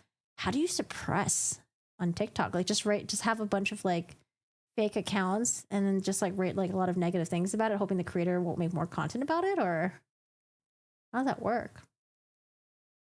On any occasion, any member of the Wayfair, the team's social manipulation team, could text a link to a positive story about Baldoni or a negative story about Miss Lively and ask someone, to boost the story to the public. So basically work with like content creators maybe. Or engage in the comments to fuel the desired narrative. So just have like accounts, fake accounts, I guess, in the comments section. For instance, on August 10, Miss Abel sent a TikTok post of Mr. Baldoni and Miss Lively appearing to laugh together and wrote, "Would be great for the digital team to boost this in any way." Which I don't know if that's bad. August 12, team members circulated screenshots about speculation posts on social media, to which Nathan responded, "Jed also shot me a note and asked to schedule a Zoom conversation." They're going to amplify positive stories about Mr. Baldoni. So this part, I mean, we've known about this. Next day, August 14, Abel stated, "I'll have our digital side boost this TikTok in the morning." In the reference, TikTok individual who Miss Lively has never met responds through social media that Mr. Baldoni made Miss Lively uncomfortable and sad, calling it nonsense. August 18, Baldoni circulated a TikTok video in which the poster criticized Lively for not speaking about DV in press interviews. A member of Miss Nathan's team responded that she will let digital know. Same day, Miss Abel flagged a tag that this girl was claiming that Baldoni invited her to the hotel room years ago. Tag team later stated, "Let us chat about this." Yeah, we saw this. I think a lot of this is like a lot of stuff that we already saw.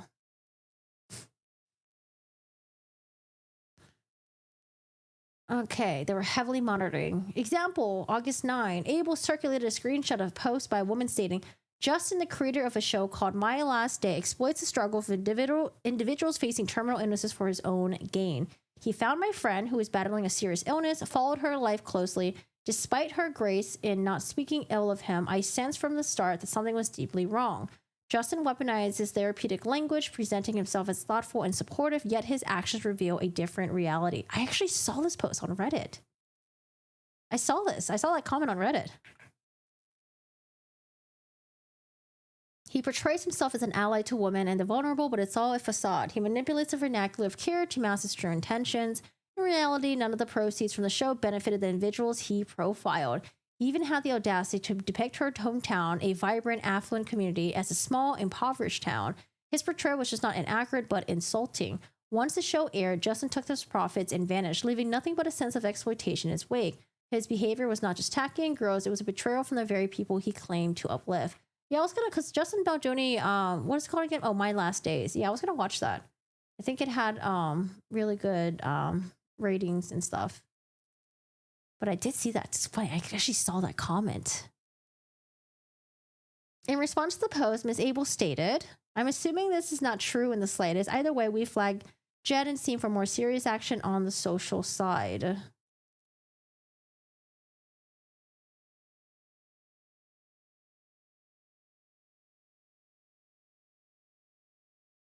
Okay, so now we're talking about the HR complaints. Media sources inquired about HR complaints that were made on the set.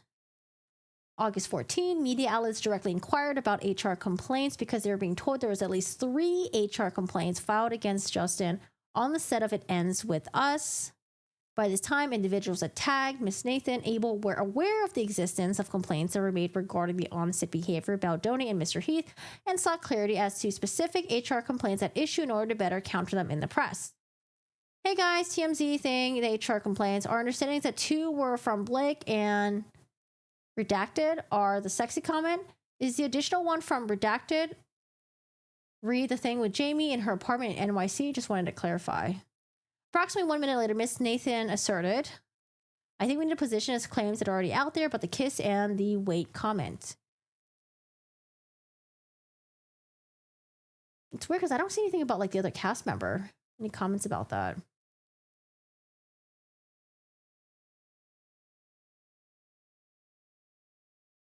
I think we already know all of this.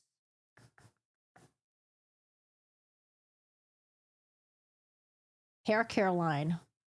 Early August 2024, Blake Lively launched her hair care line, Blake Brown, where she spent 7 years building.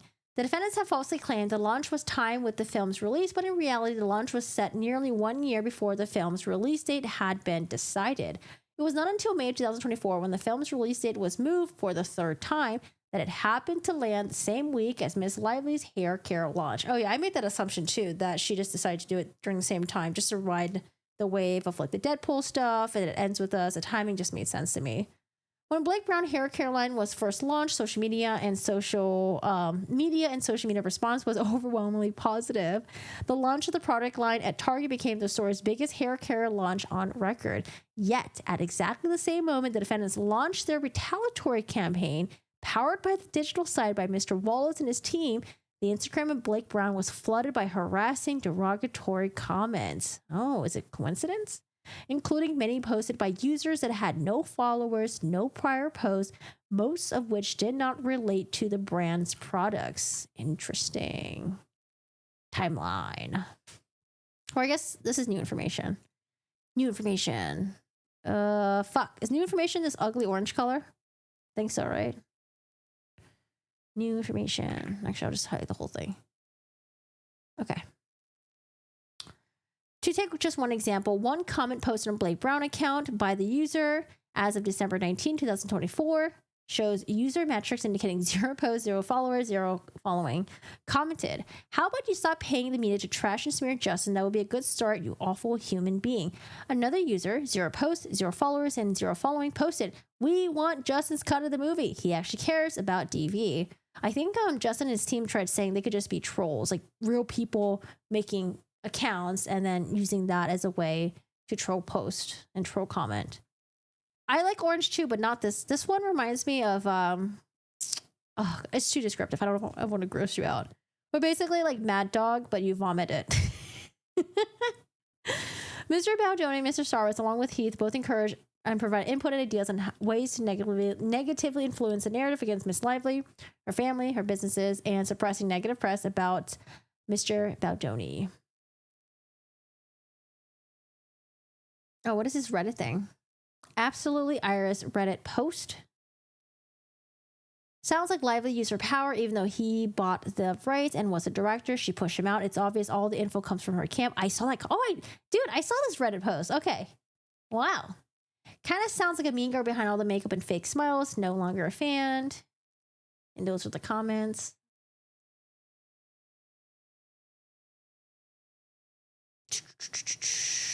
Baldoni encouraged to negative influence Blake Lively. For instance, on August 9, film's release date, in discussing certain negative articles about himself with Miss Abel, Baldoni stated, there's no way we can't just let this go. Oh, let's see. Do we have the text message? We just give us the fucking text messages. I don't need like this, okay? Oh, the damn text messages. All right, text messages. August 15th, Baldoni texted Nathan and Abel stating that his business partners, the Mr. Starwitz, suggested flipping the narrative. Okay, let's see. So this is August 15th. I mean, by this point, like Blake Lively was like getting dragged. From Baldoni, no worries, quickly. My partner Steve asked about flipping the narrative from this leak this AM about Ryan saying script was a disaster and he saved the movie. to something about Ryan claiming the female hired was feminist writer didn't know how to tackle a female film, etc., using their own words against them. Okay. The chief problem with these stories is that they were not based on Mr. Reynolds' own words. Mr. Reynolds never said the script was a disaster and he saved the movie, nor did he ever claim the female hired was a feminist writer who didn't know how to tackle a female film. Nor were there any evidence backing up Mr. Sarwar's proposed line of attacking Mr. Reynolds. Just a week before this creative suggestion to smear Mr. Reynolds, Mr. Sarwas had posed pictures of Baldoni and Heath at the opening of their Wayfarer Foundation, wearing a shirt that said, "Seek always to do which is right and noble." Mr. Sarwar's proposal to retaliate against Mr. Lively by seeking to harm her husband's reputation makes a mockery of the mantra Mr. Sarwar's professes to follow when on camera. Oh, is that him? I don't know. This is kind of new, but not interesting, I guess. I guess I highlighted it. Yeah, I guess I remember Mad Dog 50/50. Jesus. Okay, I drank that, and it was so nasty coming out. Oh, hi, Chai. How are you doing today? I like the new color. Looks pretty. How's your day going, Go Lucky? Watching, going to any Final Fantasy concerts lately? It might be Jenny in this case, but I think the unnamed and a lot of Justin's complaints were Taylor Swift. Yeah, I think Taylor Swift was like the other one where it was like the friend, the mega super celebrity friend person. Okay. Brandy! Oh my gosh, Brandy, welcome! Thank you so much for joining the membership. Guys, please welcome Brandy. Hi, Brandy. Enjoy your emos. I need to update them. But that orange is exactly what it looks like. I know! Especially, oh god, so nasty. Or like the Flintstone vitamins. Oh gosh, the Flintstone vitamins are so nasty. Yeesh. So nasty. Oh wait, what is this? Oh, this is now. Okay, cool. Lively expressly instructed her publicist, Leslie Sloan, not to engage. Oh, we got some Blake Lively text messages. Not to engage with press inquiries regarding one with the honest behavior of Mr. Baldoni, Mr. Heath, or Wayfarer. In other words, Lively's instructions to her publicist were the opposite of the smear or exposing him, even while she believed he was behind the attacks on her. Mr. Reynolds confirmed the instruction to Miss Lively's publicist on August 13, again and again on August 29, directing her to continue to remain quiet. But we want to know what happened before August 10. Because wasn't there some stuff August 10 that came out about Justin Baldoni being abusive, borderline, like abusive on set and some other stuff and making people feel uncomfortable? Who published that story? Who was the source for that? You're thinking about Evil, though? Oh, when is that again? I think we were supposed to check out Evil last year, and I was like, I don't know about that. Had to skip the past Final Fantasy VII one. Wait, is Evil the fighting thing in Vegas? I'm loving all the new colors too, because it's annoying, Allie. It throws people off. We're not used to seeing you with that color. Good night, Taxi. Have a good one. Oh, there's one in Japan. Are you going to go to that one? When is that? Okay.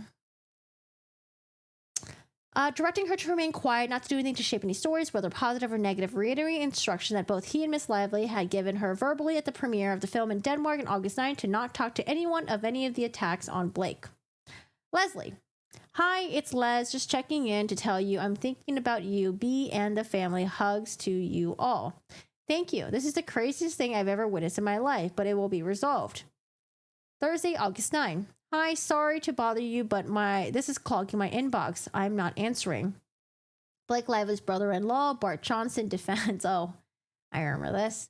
Thanks for sending. It's imperative we stay silent on everything and speak to nobody. As I mentioned in Denmark before Blake's premiere, to not talk to anyone about any of these attacks on Blake. Just making sure you haven't done that at any point, question mark.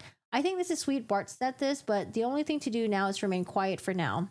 I have not per your instructions. So I think this is Ryan Reynolds' text messages.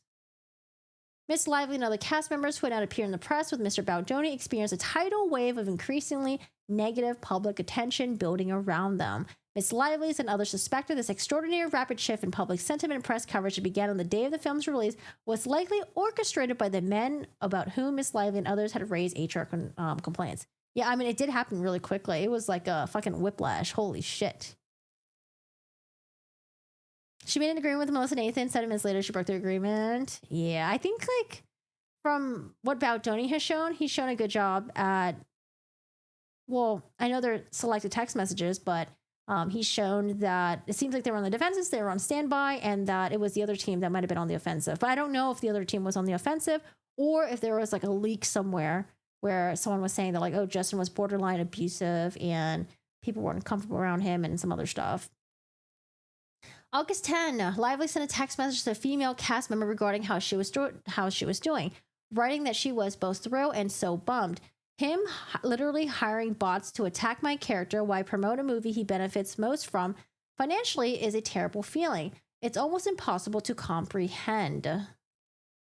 I guess this is new. The cast member responded by expressing sympathy for Miss Lively and confidence the truth will come out. On August 10, Miss Giannetti texted Lively to congratulate her on the success of the film's opening. On August 11, Lively replied to Miss Giannetti. Okay, what is it? Thank you for the notes. I appreciate it. We'll get a 5. I'm possessed. This is a horrifying shoot. The only way for me to make peace with that was the work and the success of the film, and everyone rallied behind that in the end, and I'm so grateful for everyone's hard work, yours included. I couldn't be happier with how it turned out, the film, the reception. I was sitting here today thinking about the first call in December 2022. Thank you for reaching out to Warren and bringing me into this film. I wouldn't have done it had I known what would have been like and what a loss that would have been in the long run. Oops, what the fuck? You know what they say, what doesn't kill you makes 50 million opening weekend. Also on August 11, 2024, Miss Lively received a message from another cast member making observations regarding the evidence mirror campaign against Miss Lively, and the cast was insane. Miss Lively responded, yeah, I'm legitimately depressed, heartbroken, like an immense amount of pain. I'm sorry it's being aimed at all of us, you included. Oh, shit. I see an email. Oh, okay. This is addressed. I made a video about this recently because I was like, man, is Blake Lively taking credit away from Christy Hall, the screenwriter of the movie, and giving to Ryan Reynolds? Did she do it maliciously? Did she do it on purpose? Did she not know? Was it just one of those like lip service thing and then it blew into something even bigger? Anyways, I made a video about this because I thought that whole Ryan Reynolds wrote the rooftop scene was really weird, given that we had a Christy Hall interview at the same premiere saying that the rooftop scene was the hardest for her to tackle. So I thought that was interesting. Are you going to go to Japan in May?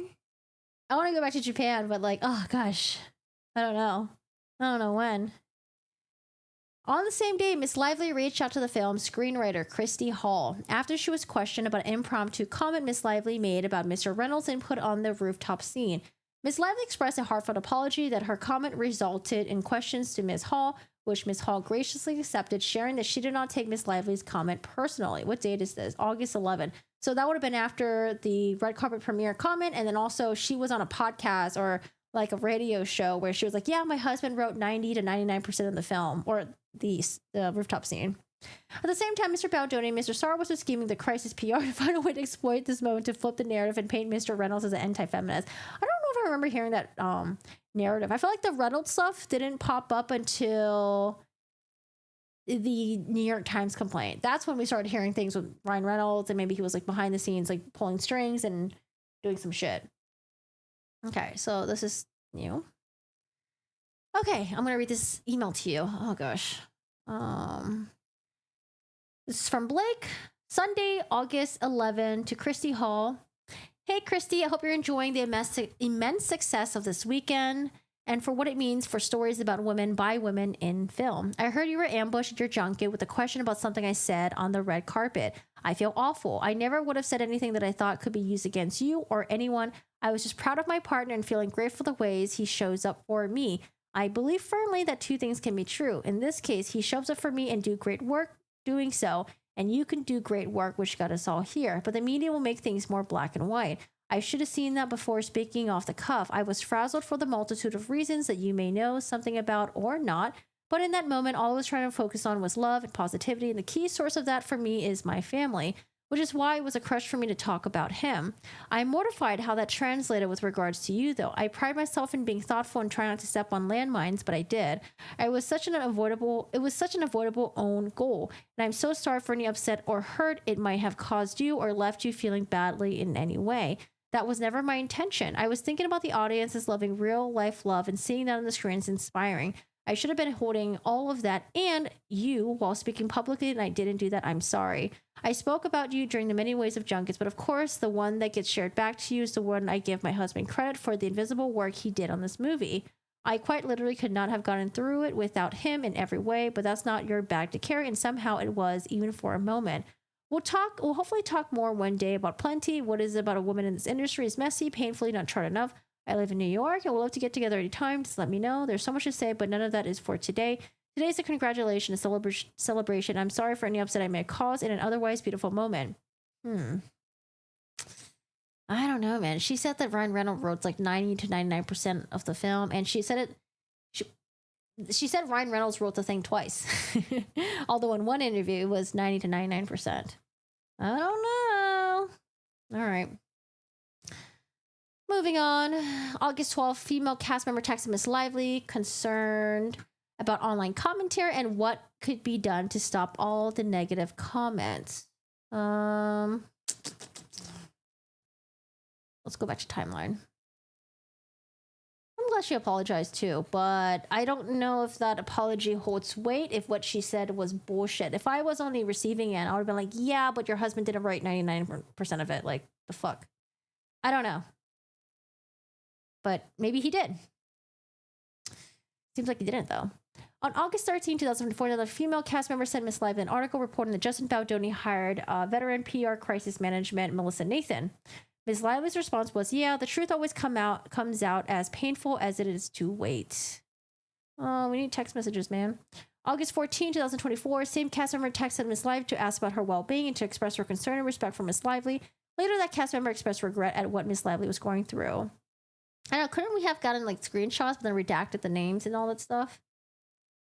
August 15, another female cast member wrote to Miss Lively about the online bullying that cast member also received as a result of being associated with Miss Lively and asking Miss Lively who to ask for help to have it stop because it's becoming difficult to cope with the onslaught. The next day, Miss Lively commented in a text message to the cast member, "It is bullshit about all of us. We know who we are. It's why it hurts so much because we feel we're not evil sociopaths," to which the cast member responded in agreement. August 15, another female cast member wrote to Miss Lively about online bullying that cast member was also receiving as a result of being associated with Miss Lively. Oh, this is just a copy pasta. Okay, I think they fucked up. August 18, Miss Lively observed the online hatred and target against her was incessant and getting worse. She continued, "Everyone's sort of in shock and no one wants to be the first to get hit on the head, so it just gets worse." Miss Lively noted that at this point she was trying to stay off social media given how ugly it had become. As this onslaught continued, Miss Lively was deeply disappointed that neither Wayfair nor Sony, nor Sony had stepped in to correct the record. Well, Wayfair wouldn't, but Sony, Sony, if this really went down the way Lively is saying it, then do something about it. September 4, 2024, she received a text from Sony exec checking in on her and asking her how she was doing. Lively responded, "I'm not in a good place. This has been deeply painful and I feel so hung out to dry. From the production to this PR crisis, no one stepped forward. I wish so much that I was okay, but I'm really not." That exec said, "I know it's been really hard and horrendously unfair, and I hope you can take a better take in the incredible film you made that audience love around the world. It's so rare that it happens, and you did." Oh my God, shut up. Shut up. They're like, well, even though you're you're suffering and you're in pain, but you made so much money. Like, you should be happy and you should be proud of this. Like, shut up. Like, no one would want to hear that. All right, you also have a 330 million worth of eyeballs watching a film about DV that's so important. In fact, so many lives is better. That's because of you. Like, I don't know. That just seems like lip service to me. Let's see. The defendants and their agents continue to perpetrate the retaliation campaign against Miss Lively. Okay, genuine Q. All right. How much weight do these third-party statements hold without proof that is needed? Like, it's just hearsay, no? So when the trial happens, they would have to come in and testify. And if the jury genuinely believes that their testimony is genuine and they're telling the truth, then that could be huge for them. That could be really big. But if it's just like in the complaints like this, and it's, you know, just being kind of like summarized. I mean, for us, it's just like, okay, she might possibly have people who are on her side that might testify to the same conditions that she went through in the set, right? But at this point, it's just like, we're kind of just like up in the air, just waiting. I mean, I can see why no one wants to back up Blake Lively, though. She's getting so much hate that people don't want to be attached to Blake Lively at all. We'll have to wait when the trial happens.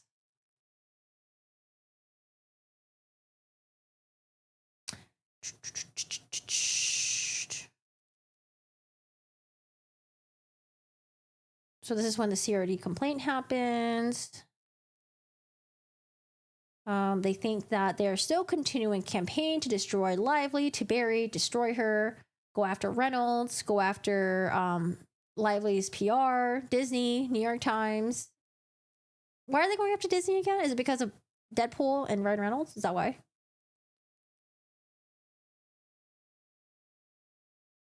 So they're saying Baldoni is backed by a billionaire.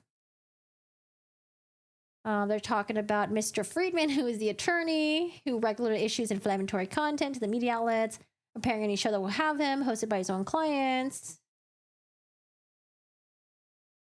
Friedman's statements to the press outside the court proceedings. All right, what are the Friedman? Because I haven't watched the Friedman interviews. Blake and her legal team have just one heinous pivot left, that is to double down on the revolting false sexual allegation against Baldoni. We will not only continue to defend our client against Blake's power, privilege, and all-out lies, but we will now fight even harder for the voiceless in the DV community who are unfairly suffering while she continues to push her own self-serving, selfish vendetta in the public or in the media. B, it's shameful that Lively and her reps would make such a serious and categorically false accusation against Baldoni, Wayfair Studios, and its reps. Another desperate attempt to fix her negative reputation. Lively's claims are completely false, outrageous, intentionally salacious, an attempt to publicly hurt and rehash a narrative in the media. Basically all the same stuff. Same stuff. Oh god, there's a lot. We want to read more? I think it's all the same thing, right? On information belief, defendant approve authorize Mr. Friedman to publish the above quoted statement as their agent. Friedman will not publish the statements, but for their approval and authorization.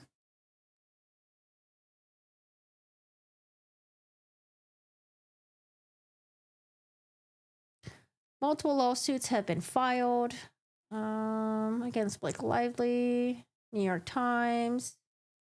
Oh, Mr. Wallace filed $7 million lawsuit, and that was in Texas. Okay. Lively was obligated to attempt to serve each defendant personally. Once Miss Lively did so, again, because Friedman refused to accept the offer to handle service in a less intrusive manner, defendants used the opportunity to plant the misleading stories in the press, criticizing entirely standard service attempts and timing that defendants could have avoided if they wanted to, and beyond despicable, a disparate act of ego and privilege and a new unforgiving love for Miss Lively. I think that's to address when Blake Lively served them formally, and then like it happened to be during like when the fires were happening and the evacuations and stuff.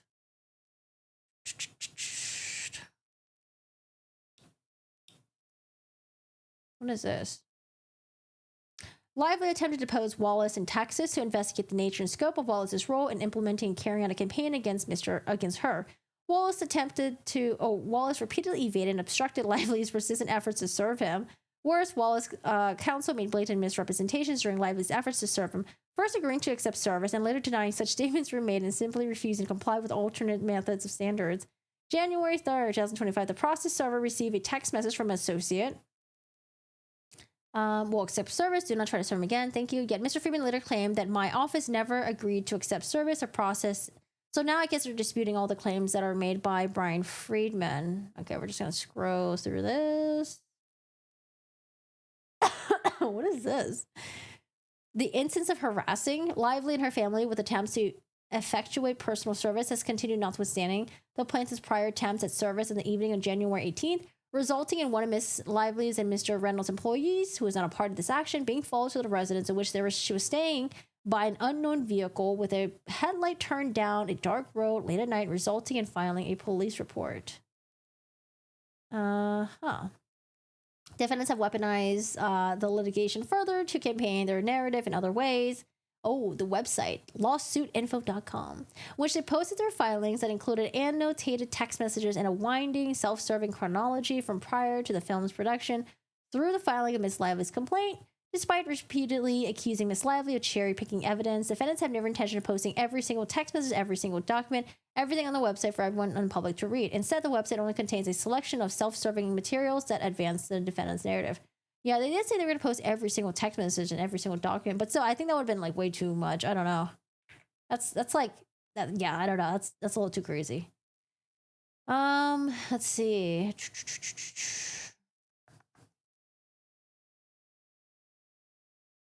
All right, so this is going back to Mr. Baldoni. Mr. Baldoni retaliated because HR complaints regarding his behavior threatened his feminist brand. Wow, we can probably just scroll through all this. Baldoni has done TED Talks. He's on a show called Man Enough, the podcast. This is kind of like recap in the beginning. Scott says she's going to try to claim the young girl during her first intimate scene was uncomfortable at some point. That's why she made a big deal about the minor thing she allegedly experienced. Hey, Tile, let me know if you need an editor for any YouTube videos or short form content. Happy to help. Just DM. Okay. Do you watch true crime stuff, though? She's trying to claim... Oh, I read that already. I feel like they're both hiding something. She was getting attacked all over in press, but that wasn't Justin. Yeah, because I'm wondering, like, what if Blake Lively proves that the sexual harassment stuff was real, true, and then other cast members felt it. But then when it comes to like the social media stuff, what if Justin Baldoni really didn't do that and it was really just like all on her? But I don't know. I mean, the timing is like a little too sus, I guess, and too coincidence. But I don't know. Maybe they're just that good at employing the bots. All right. So again, Mr. Baldoni, this is his public image, all the stuff that he said in the public. Lively, her family, business, certain third parties with knowledge about the retaliation and underlying sexual harassment have suffered and has been substantially harmed by the Wayfarers Party's ongoing conduct. We've seen this before in the previous one. What is this? Lively and Parker Posey. What is this? Sentiment towards Ms. Lively turned toxic with a sudden increase in negative comments, including hypersexual content and calls for Ms. Lively to GFY, I guess. For example, the vile post appeared on X in mid-August 2024. You nasty entitled rude. See you next Tuesdays. Who gives a fuck about your stupid movie? Who did you suck off for your part? We know how it works. Lol. Fuck you both. Jesus. Now we all know what a huge see you next Tuesday she is. Jesus, what a disgraceful be. And she has kids. Oh my god, so her kids are going to grow up to be little see you next Tuesdays too. No, people like that should not procreate. Nearly decade-old interviews of Ms. Lively resurfaced, commenting on her tone, posture, diction, and language. Lively was criticized for how she marketed the film. She was called a bully, a mean girl, controlling, criticized for allegedly marginalizing Mr. Baldoni, amongst other things. So I guess these are more comments with Blake Lively. These are our articles. On information belief, Wayfarer team seeded social media content with content creators? Who are the content creators that they're working with? How much are they making? Do they have proof of this? And online chat sites like Reddit and into publications with smaller audiences and lax editorial standards. The team would then amplify that content by sharing them with publications like Page Six, Daily Mail, Newsweek, New York Post, TMZ, BuzzFeed. Oh, when I was in the UK, dude, when I was in London for a layover, and I saw a physical copy of the Daily Mail. I've never seen a physical copy of the Daily Mail before, so that was funny. These publications have larger audiences and greater reach, which significantly increase the negative sentiment towards Ms. Lively. Content from low-influence sites often get linked or referenced in articles on these high-influence platforms.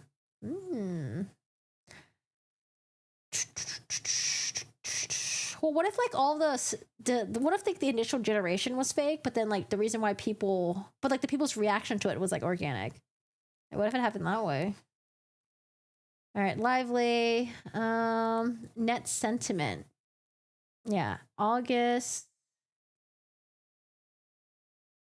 Oh gosh, is this 9 and this is 10? This is August 9. What is this stupid ass graph? Why is it like this? Does each bar represent a day? No, that doesn't make sense because 14, 15, no, that doesn't make sense. Normalized net sentiment of mentions of Blake Lively. The online narrative continues to trend more negatively when compared to other weeks and months prior to the social manipulation campaign. Sentiment chart.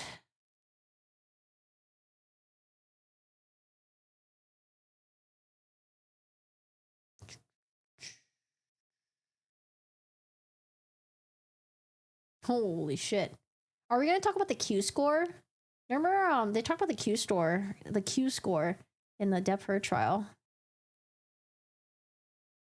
Online vitriol towards Miss Lively has continued unabated. For example, January 31st, 2025, Lively's Jesus. Lively's personal Instagram, which she nearly has 45 million followers. Yeah, where are her supporters? I was like, damn, she has like 45 million followers. She ain't got no supporters. Was inundated with pornographic content, tagging her account profile handle, an article titled Blake Lively, Instagram flooded with porn admitted Baldoni war. I did not know about that. Fuck. TMZ reported that Blake Lively has been targeted with a massive troll campaign amid her legal war with Baldoni. How do you, how do you flood someone's account handle with porn? I don't understand. Oh, is it like you go into the tag? Oh, is it like you go into the tag section? She probably made it so you can't tag her anymore. Okay. February 4th, so that was like a couple weeks ago. Amazon Prime Video announced on social media. Oh, is this that movie? Hold on. Oh, yes, it is. Via the collaboration of the film's director, Miss Lively, and others, the upcoming release of their new movie. The Simple Favor too, right? The announcement immediately faced a steady stream of comments repeating the false and harmful statements invented, perpetuating the smear campaign financed by Mr. Sarowitz and executed by defendants. These actions were designed to damage the success of Miss Lively's new film, which affects not only Miss Lively, but other cast and crew. Why is Blake's name higher than Anna Kendrick's? Is it also her edit? I think I saw that. Yes, there's TikToks on this because she probably bullied him to do it. Anna hates her too. Yeah, I saw this one. I guess this is sort of new. Or I guess this is more timeline? I think this is more timeline actually. Delete. Yeah, whose name is higher on the credits?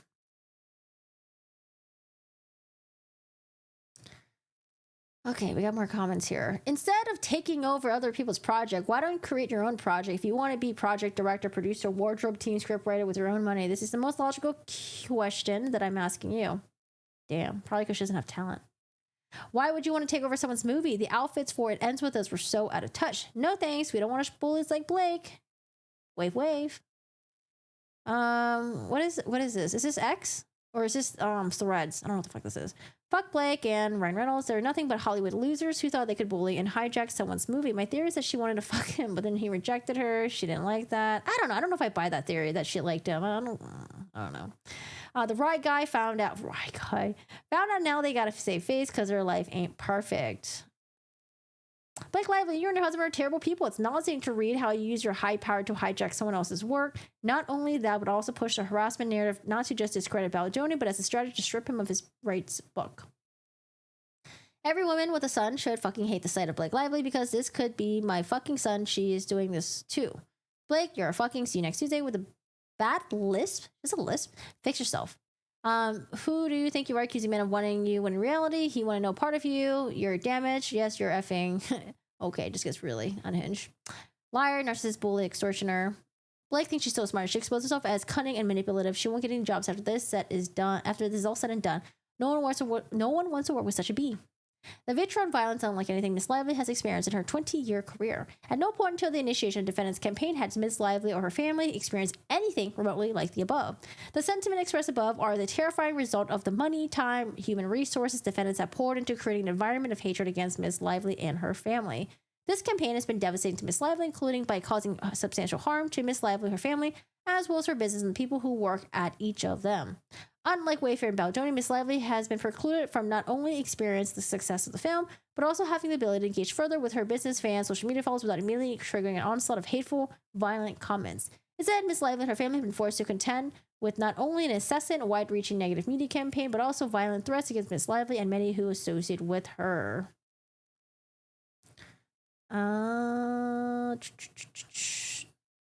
Okay. For example, Miss Lively's professional life. Miss Lively canceled a critical Target corporate event for her hair care company and felt compelled to decline an invitation to host a premiere episode of the 50th anniversary season of SNL in September 2024. She has since turned down the acting and directing opportunities as a result of feeling harassed, fearful of further attacks on herself, family, and her colleagues. She also canceled multiple appearances on behalf of her businesses since December 2024 because of the constant online vitriol directed at her brands. The retaliation against Miss Lively has severely damaged her companies. What happened to her hair care line? Is it still in Target? Is Blake Brown still out there, or do they yank it back? Based on internal sales projections, the sudden unexpected negative media campaign against her, Miss Lively depressed retail sales of Blake Brown products by 56 to 78%. Dramatic drop.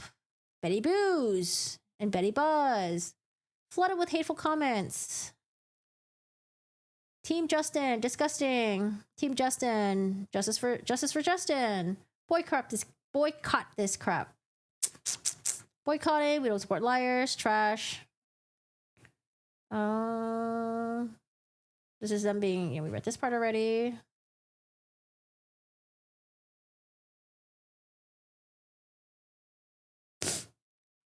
In the days after January 31st, when the Wayfair plaintiff filed their amended complaint, including a 100-plus page, what time is it, 350?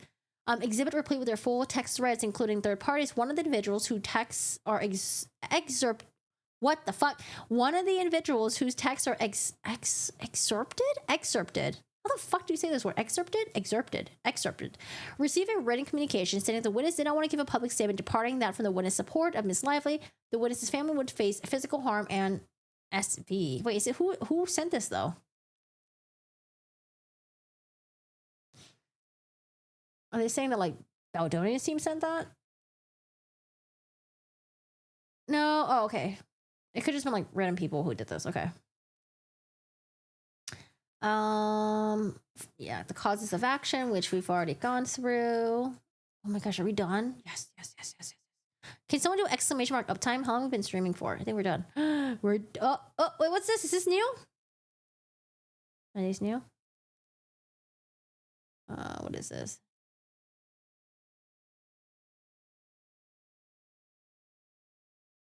What is this? Defamatory meanings of their... Oh, these like the Wayfair statements? Brian Friedman. Oh yeah, these are Brian Friedman statements. The shampoo looked like a cardboard box? Oh, I didn't see it. All I'm saying is that Blake has great hair, and you're not going to get Blake great hair with her products, okay? You're just not. All right, cool. No, thank you. 3 hours? No! I was like, man, maybe we could pull up Peter Tragos and do this in 1 hour. Psych. I don't have the speed that he does. The speed that he has. Okay, guys, we're done. We're done with the complaint. So, how do we feel about this? Well, maybe there are people who are going to support her and also say they felt the same way that she felt on the set. We'll see. I don't know. That's about it. That's about it. We'll have to see. I was hoping for more screenshots and text messages, but I guess it's harder for her because in order to make... Well, I don't know. I mean, we could have got her I don't know. But yeah, we need some screenshots and stuff like that. But, I mean, we're taking her word for it. Even if we take her word for it, it's like, yeah, it could look bad for Justin Baldoni. If other people felt the same way and similarly. Imagine if Justin didn't save anything. Yikes. What do you mean by that? What did he save? Is it a nothing burger or a something burger? It could be a something burger. It could be a big burger. Did I go over Brian Friedman? No, I did not. I just finished this. I haven't looked at any responses yet. What's the response? Just like bullshit crap. Yeah, I don't know. I think we need more text messages and screenshots, emails, phone calls, logs. I get that she didn't want to provide some stuff because she doesn't want to, put other people into the same spotlight, and they probably don't want to be involved in this. They probably don't want to get hate, but maybe they're willing to testify in the federal court.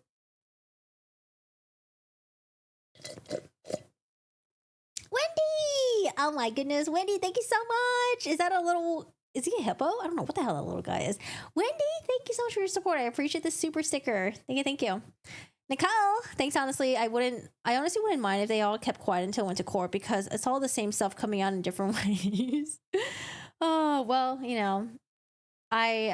we're nosy. I'm nosy. I want to know what's going on as it's going, but it's gonna be really, it's sad that we're not gonna be able to see the court stuff, because I'm usually not the type of person who will say like, oh, I can't trust mainstream media, but when mainstream media covered Depp v. Heard, they made it seem like Depp and Heard, both sides, were on like even level playing grounds.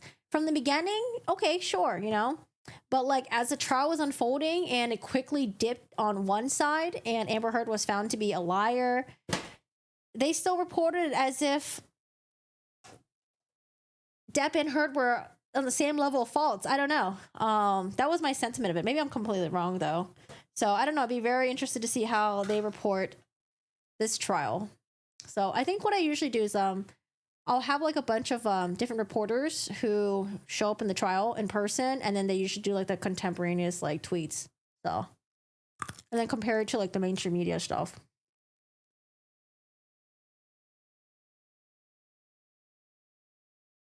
Can you see all their interactions? Yeah, so I think it'd be really good to see a lot of the film footage. I don't know why they haven't posted it yet, though. They posted that one footage where they're doing a slow dancing montage. Why not post the low-cut sexy dress video and then also the sexy comment video? Maybe it looks bad. I don't know.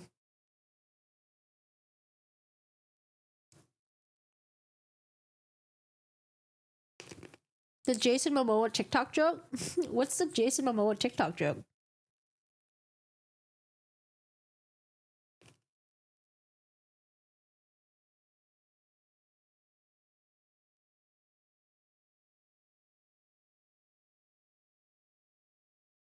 Because I think at this point, like I said, Blake has two things that she has to prove, which is that the sexual harassment stuff was real and true, and two, that Baldoni did do weird shit behind the scenes to smear her in the media. They thought wait. They thought Jason Momoa was in the movie? In what movie?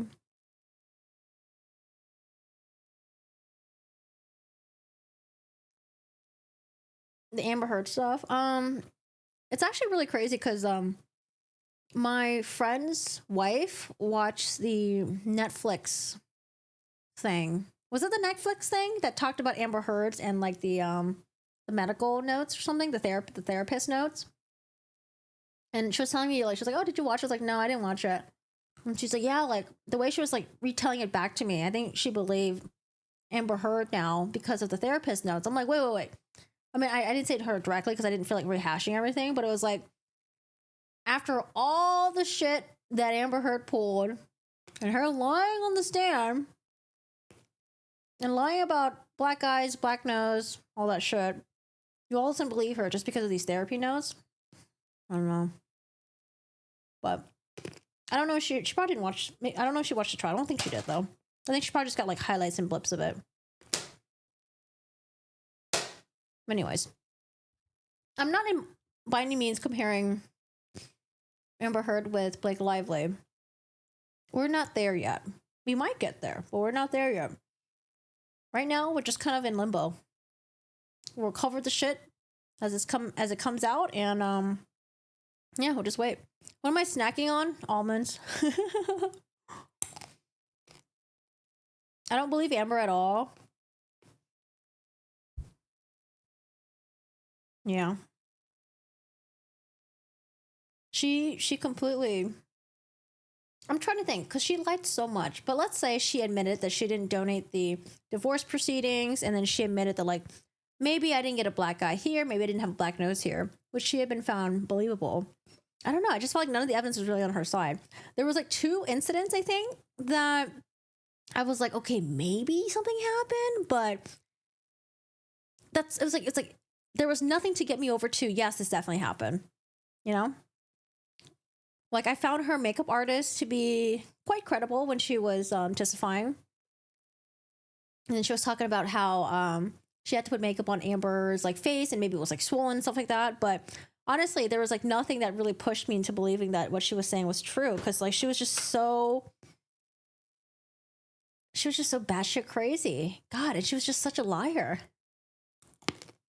Because like sometimes people do lie, and just because they lie about one thing doesn't mean they lie about everything. But my God, she lied about almost fucking everything. Yeah. Just say, hey, I didn't donate it. Fuck. I was planning to do it in the long term, and I just didn't donate it. But man, she went on her like DV press tour, going to like different countries, talking about how she was like a survivor and how she donated the money. She was getting the applause. Like, it was just so sickening. I can't believe someone could be like that. It's so gross. Yeah, Sarah Boone is definitely up there too. Sarah Boone is also crazy. Oh, well, thanks, Brian. Hope you've been well. Speaking of Sarah Boone, let's see if there's any Sarah Boone stuff. Guys, I don't know if you guys watched the Karen Reed stuff, but dude, the Karen Reed hearing yesterday was fucking crazy. Okay, it was crazy. You guys watched my recap video of it. It was so crazy. It was like the biggest cliffhanger ever. One of the biggest cliffhanger ever. Because normally in like court stuff, it's like, okay, well, let's settle it right here, right now. Defense, you respond. Oh my God, it was a fucking cliffhanger. So I can't wait until next week to see what happens in the Karen Reed stuff, but holy shit. It might be a nothing burger though, but it was one of those like wild, like what the fuck court moments. All right, Sarah Boone. Let's see. Anything new with Miss Sarah Boone?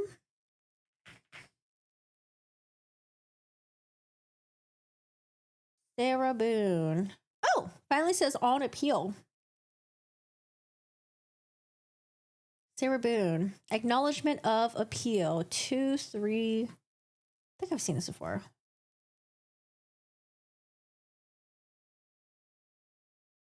Okay.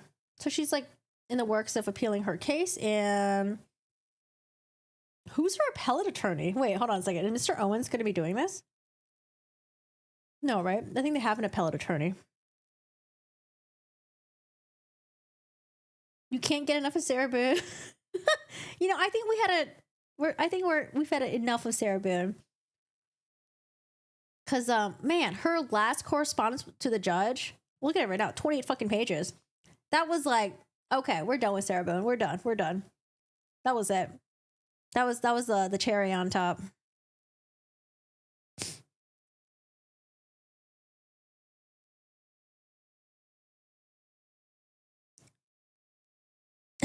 Mariah, I don't even know. I'm just gonna leave that comment in the limbos.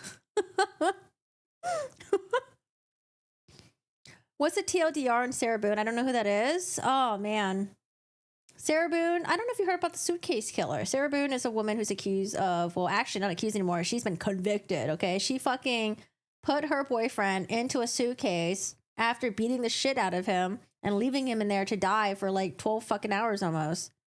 Now the reason why her case blew up is because her body cam footage and then also the interviews that she gave to the police were so fucking bad. I normally don't really call someone a narcissist, but oh my God, Sarah Boone definitely had the traits of someone who might have narcissistic personality disorder. I don't know. It was like, she's bizarre. She's wild. But that blew up on the internet, and then it kind of just died down for a little bit. But then we started getting the Sarah Boone letters, the Boone letters, where she's writing these letters complaining to the judge. And oh my gosh, she just has like an air of entitlement. Like people who are like entitled, that's like an easiest way to like trigger people on the internet. Like she was just so entitled and an asshole about it. There's a difference between being entitled and nicely asking. There's a difference between being entitled and being a complete fucking dipshit and just a horrible human fucking being. She's just horrible. She's horrible. And then she went up there and testified and then just lied about almost everything. So, yeah, we don't like liars here. I know, Scott. I want to watch it. I was hoping the federal court would be like, "Oh, that's not our jurisdiction. Take it to district court." But yeah, boo. I want to see it too. But there's no way in hell I'm ever gonna attend a trial in person. That just seems horrible. I don't know. Sitting in those like uncomfortable wooden benches, probably like getting like 2 bathroom breaks. Like, oh gosh, I don't know about that. But anyway, yeah, we have a Sarah Boone playlist. If you ever want to check out a crazy person, the playlist is on there. Dave Neal said he was going to cover the trial from New York. Where does Dave Neal live? Yeah, Dave Neal started popping up my feed lately. He said that he used to be a comedian, right? Or maybe he is still a comedian. Send my cockatiel positive vibes. Oh, she's struggling at the moment. She had just been over being egg bound when she was moving. She's very wobbly. Oh, poor baby. I have her on antibiotics, but I don't know. Oh, hope she's okay. Gonna be able to pass the bar watching all no, Jaws. Oh my gosh, no. Lawyers do amazing things, okay? There's no way I could ever do anything that they do. It's too much. Public speaking, writing, arguments, like, gosh. Too hard, too tough. It's so sad. Oh, bye, Scott. Yeah, feel free to check our web playlist. All right, y'all. Well, that is it for today. We will keep an eye out on this shit and see what happens. We'll see what happens. I feel like there's something new every day in regards to this entire drama that's going down. But we have a lot of things on our plate. There's been other cases that are getting really close to trial, like April. I'm excited for April. Yeah, Blake and Ryan were in the crowd of SNL 50. He actually got up to do like a quick little joke. Oh, Shiro's here. Shiro says hi. Bye, Ginny. Oh, yeah, Ginny, I want to go look at that reel. Let me take a look at it right now. I just got back from driving from the west side. Yeah, saw that Ryan made a joke about it. Upcoming dates? Oh, gosh, I don't have my dates organized. Okay, next week, though, Karen Reed. I don't know what day it is, but you guys need to join us for Karen Reed next week because it was a fucking cliffhanger. A cliffhanger. I'm trying to see if Karen Reed's defense attorneys, are they going to get dismissed from the case, or some of them, or maybe nothing? Like, are there going to be sanctions? What's going to happen here? Or is it just a nothing burger and then the special state attorney will look like, I don't know, a dummy, maybe. A cutie pie. So yeah, next week I would just say Karen Reed, for sure. I think I'm definitely going to live stream that. Oh my gosh, we got to watch that live. But that's about it. April, we have trial stuff. Corey Richins, another possibly batshit crazy person. Her trial's coming up too. A lot of stuff has happened with Corey Richins. What are you doing, Sher? Are you digging? Are you digging? He's digging. He's digging it again. He does this thing where he likes to dig. Oh, he's digging. Guys, thank you so much. Really? There's fallout from ASAP? Wait, what kind of fallout? I don't know how Lori, does it. He covers so many cases. Jesus Christ. He covers like so many cases. I don't know how he does it. Thank you for the stream. Hope you have a nice rest of your day. Thank you. You guys too. And I love your profile picture. That's one of my favorite Sailor Moon characters. The producer's saying, wrap it up, wrap it up. Yeah, I need to eat. I'm hungry. I'm hungry. Thanks for the stream, Corks. Bye, Chai. Hope you have a good one. Take care, guys. Thank you so much for hanging out. I have an Italy vlog that should be coming out soon on the second channel. I think it's called Hey Corgi-san. I might change it though. We'll see. But guys, thank you so much for being here. Hope you guys have a good one. Take care. And you guys are going to join me for the Karen Reed stuff next week. Watch my recap video from yesterday, okay? Because you guys can't go into it not knowing what happened. Y'all need to know what happened a couple days ago, and then we can watch the live stream together. The hearing was yesterday, then it'll be next Tuesday because she said be here in a week. Oh, really? Okay. Because it happened yesterday, right? Or is it 2 days ago? No, it happened yesterday. Yes. Okay, so next week. All right, guys. Bye. Thanks for joining me.